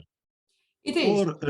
Or there is a problem still, even because of the object that it is depicted in its actual physical form, creates some kind of compromise because of any law? Well, you know, the photographer has the copyright in any photograph they take, let's say. This is also from the European law. But then, what's the use of this photograph? You cannot use it, because if you have to ask for a license from the Ministry of the competent ministry, or from the museum, or from the competent organization, have to ask for a license and pay, like Gautier is going to pay, I think, in Italy. Then it doesn't matter if you have, in theory, you have a copyright under copyright law. It's impractical. You can't do anything with this copyright. It's really very complex. So I cannot publish even my own photo? Yeah, it's not your photo. It is under copyright law, but when you reproduce it, you're going to have problems if you're making a photograph from, let's say, from an ancient work in the museum.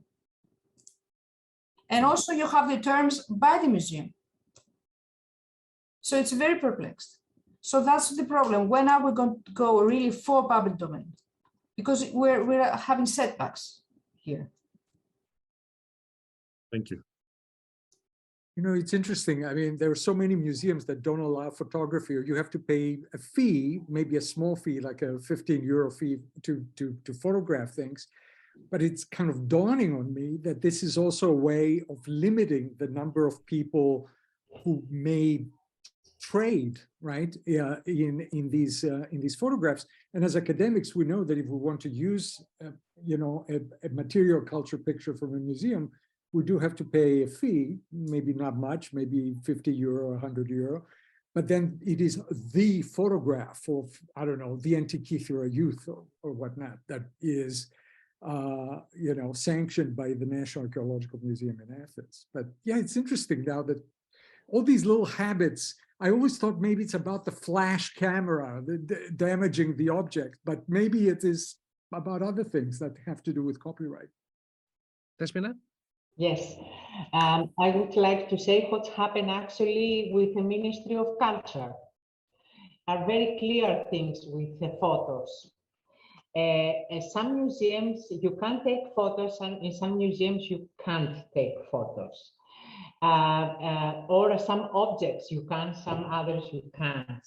When you take a photo, you can use only for your own purpose, just, for Facebook, for things like that. The problem starts when you want to publish in an article, in a magazine, in all that. If you want to publish, then you have to be authorized from the Ministry of Culture.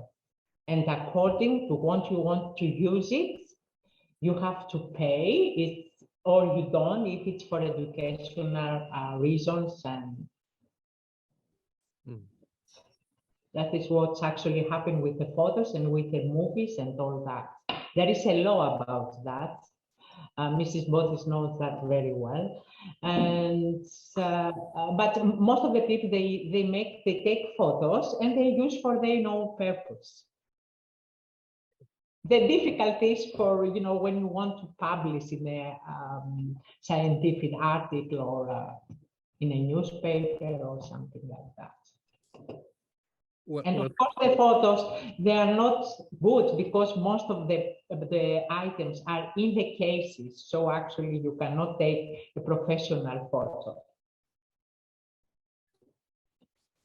Yeah.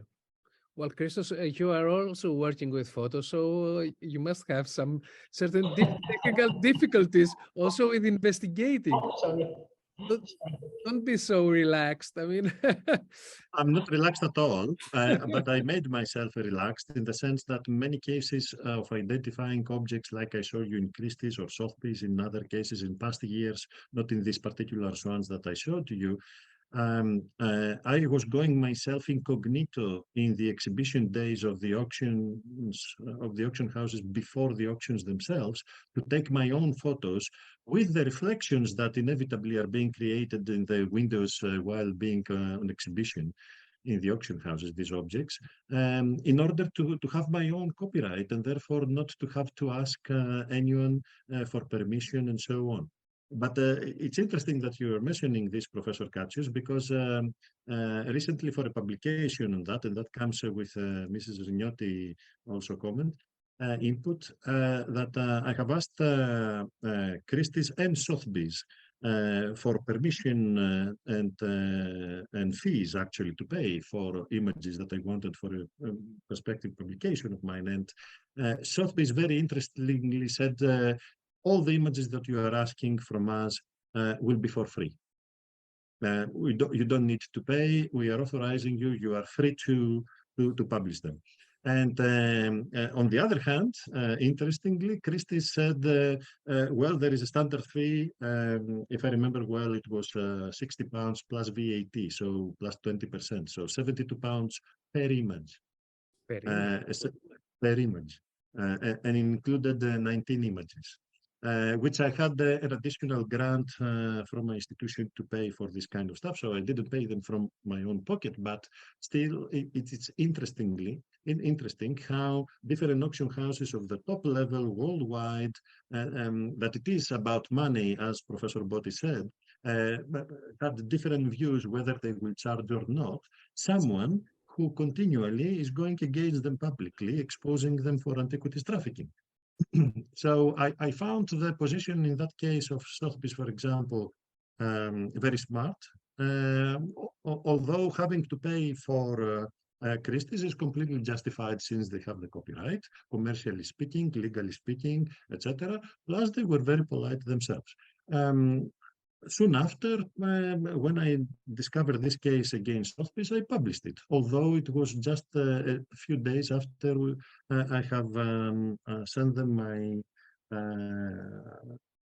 gratefulness for allowing me without fees to use the images. That wouldn't override, for ethical and other reasons, my research on them. Alex? As it didn't. Alex, please. Yeah, this question is for you, Ilya. This idea of legal lacunae and how you actually fill them with law, right, or with regulation, and I think it's there's so much rhetorical capital to organizations like, UNESCO and so on in addressing issues that are very important, such as First Nations, as you mentioned in one of your examples, First Nations rights, both territorial and material culture and so on.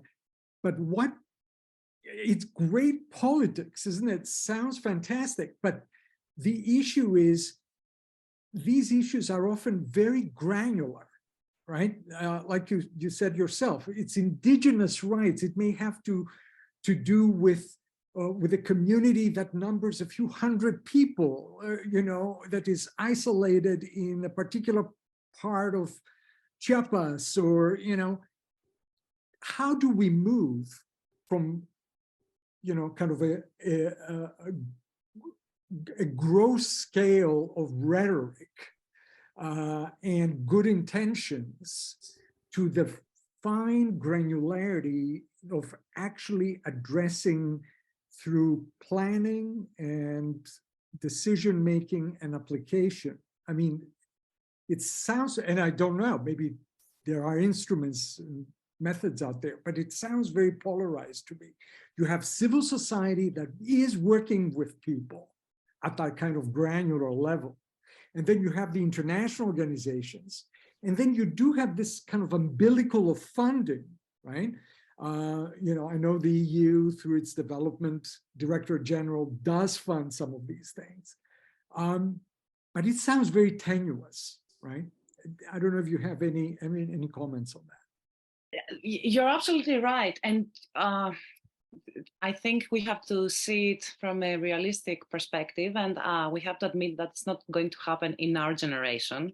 This is something that will be improving in the next generations, the future generations. We are at a gestation period right now. It's still coming up. Alexis, first of all, let me tell you that we only acknowledge indigenous people in Latin America, and in Europe we have a minor recognition of indigenous communities. We have some in some Scandinavian countries, but let's be honest here, there are indigenous communities across Southern European countries, and they have not been acknowledged. They are rather misrepresented as minorities sometimes.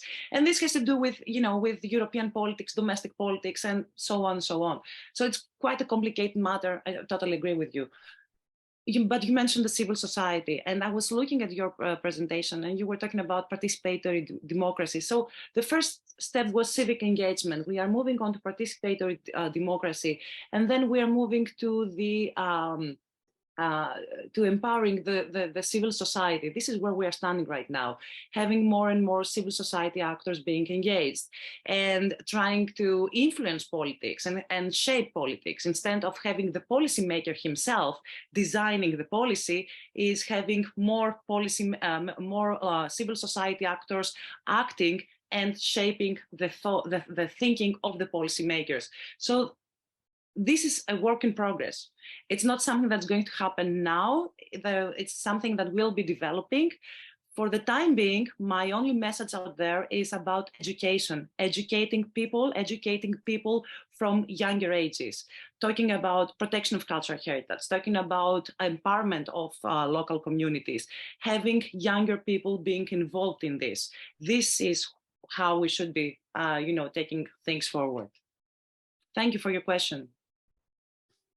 I have a it's a very big discussion. We can stay here and you're right. Especially I'm thinking of Greece, of what a red line or a third rail of death is to speak about indigeneity or autochthony as belonging to anybody but Greeks, right? So I can see why that would be a big problem.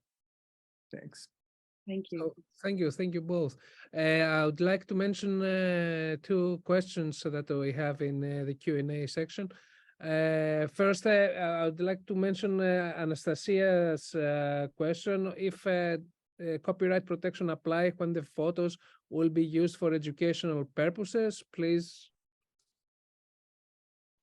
What's the question? Yeah. The question is, does copyright protection apply when the photos are used for educational purposes? It doesn't matter here. No. But something which is in the public domain, you can reproduce for whatever purpose. So that's irrelevant. Okay. And something that it is not in the public domain, can it be reproduced? Something that's not in the public domain, then you have to ask permission from the copyright holder. holder. Yeah. And a question from Panagiotis Koletis for everyone is that, I mean, who is interested can answer. Can we maybe compare cultural heritage crisis with the tragedy of the commons as Gerd Hardin and Elinor Ostrom wrote? Because if we can compare the tragedy of commons with cultural heritage pathologies, maybe we can find solutions and suggestions from the already placed academic dialogue to promote cultural preservation. What is your opinion on this? Please, the floor is open.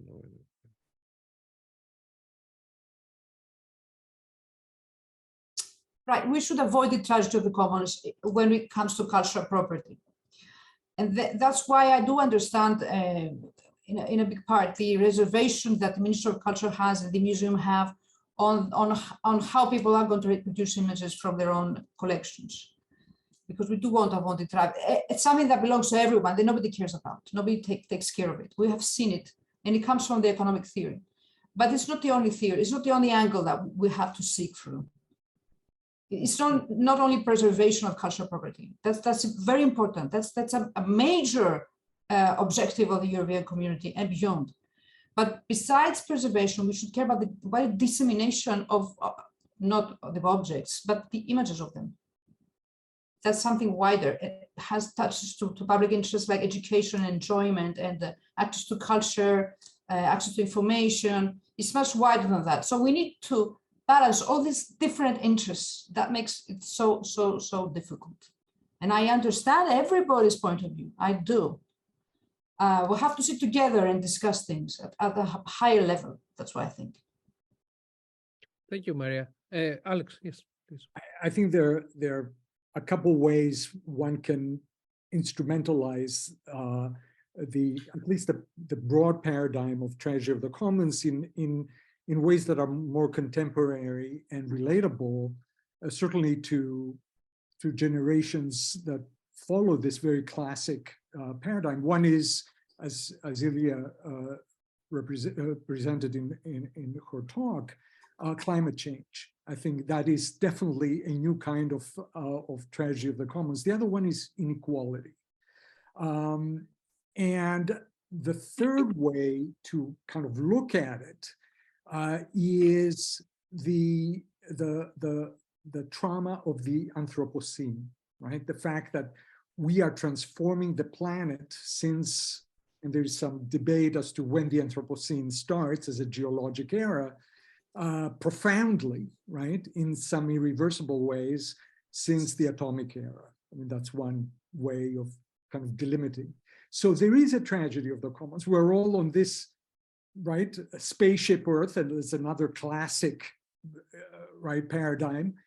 So I think the questionnaire has a point, right? The question is it useful to use that older term, or should we, not just for the sake of neologism, of coming up with new terms, but really make it much more relevant to what is more meaningful today? And I think this link between climate change and inequality in an Anthropocene sense may be the way to handle it. Thank you, Alex. There have been also other 5 questions in the Q&A, which were answered for everyone in written.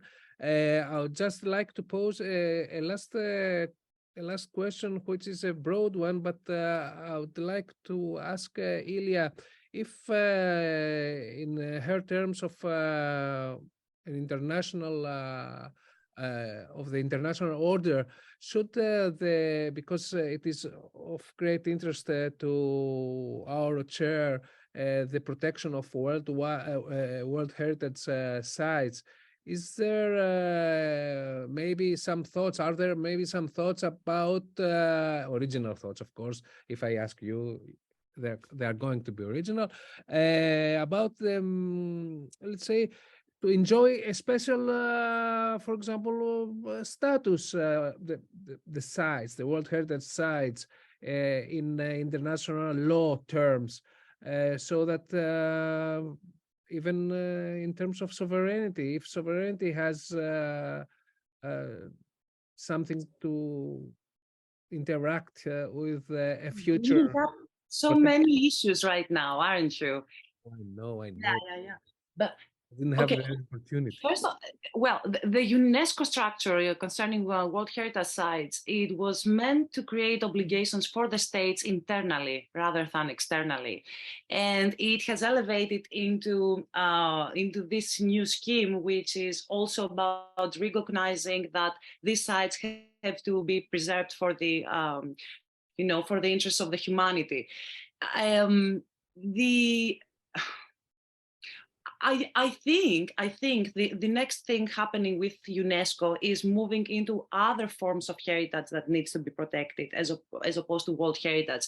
I mean, this has been accomplished and we're moving to a new era. We have this intersection between artificial intelligence and cultural heritage. We have, all these new forms coming into the cultural heritage scene.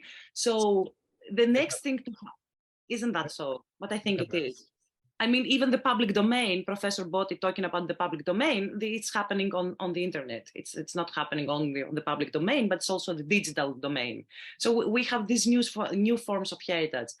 But nonetheless, at least we could have expected more pressure coming from regional organizations like the European Union or the Council of Europe. The European Union has failed that. I mean, all these directives and regulations with regard to how they're being harmonized by the member states, we see that they are inconsistent across the member states of the European Union. This is the best way to describe it. And from the Council of Europe perspective, the European Court of Human Rights has not recognized the right to cultural heritage, or the right to access cultural heritage, which is again a setback. It's a disadvantage. So I think the European policymakers should be doing more in this respect. UNESCO's legal order is fine as it is. It has accomplished its mission, generally speaking. It's what we are doing at regional level that should be changing things and advancing things. Okay, may I add also a last question in the Q&A, coming from the Q&A section from Sofia Avramidou. Do you think that the threats mainly concern areas with disputed heritage, with contested heritage? If I may just add something to this question, this is a lovely question from Ms. Avramidou. All heritage is contested heritage. This is what I've been talking about, and this is something that we are overlooking, that there are always more and more groups claiming heritage. It's just that we usually hear one voice as opposed to the many voices that are claiming this heritage. And I think Alexis Papadopoulos has more to say on that, talking about contestation, and that this is a contestatory action in itself and process. And this is the question: how do you decide who is going to claim this heritage? And why do you decide over this one particular group as opposed to the other groups? Thank you. Yes, absolutely. And it is much easier, or it is possible to engage in contestatory politics, even if you are relatively disempowered in a democratic system. A lot of these threats both emanate and present themselves or manifest themselves in non-democratic environments. So the question then is, how do you come to a mutual gains agreement? And if you cannot get a negotiated agreement, what is the best alternative to that? Very difficult questions. And can you actually review this agreement? Should such agreements be reviewed at some point after, a couple of years or so on? There are so many things to say about it. Well, in democracies, obviously, there are processes of arbitration and representation and so on. So, and it's interesting. I mean, I've never actually seen a comparison or a metric at how good we are at resolving contestatory actions in democratic society. The obvious choice is we would do a better job in democratic societies, but how much better? You know, can, let's say, firms that are being challenged on cultural heritage grounds, like what Maria was saying, stall the process of arbitration for years and years by litigating it to death, right? So there are other ways to be obstructionist, even in a democratic society. Well, I would just like to mention the comment of Panagiotis Koletis, who asked the previous question in the Q&A, that one of the very interesting tools that we could utilize is the history of ideas regarding his questions, his first question. It's often the case that by using a historical perspective to ask questions about the present, we can open up new avenues to understanding. It seems that we are okay with the time. I hope that everybody found who followed us found our discussion and our presentations interesting. And I think that we got a lot of food for thought after this virtual discussion. I myself, I tended to be original and present myself at the end. I'm Stavros Katsios. I'm professor at the university, at the Ionian University in the Department of Foreign Languages, Translation and Interpreting. And I'm chairholder of the chair on threats to cultural heritage. And I'm the happy host of all these distinguished personalities that I have the privilege not only to know, but to work with very, very close. And I do hope that this will be a first with our minor technical problems that we have faced, but it is a first, and I think that we can work on it and elaborate and present much more, many more such events.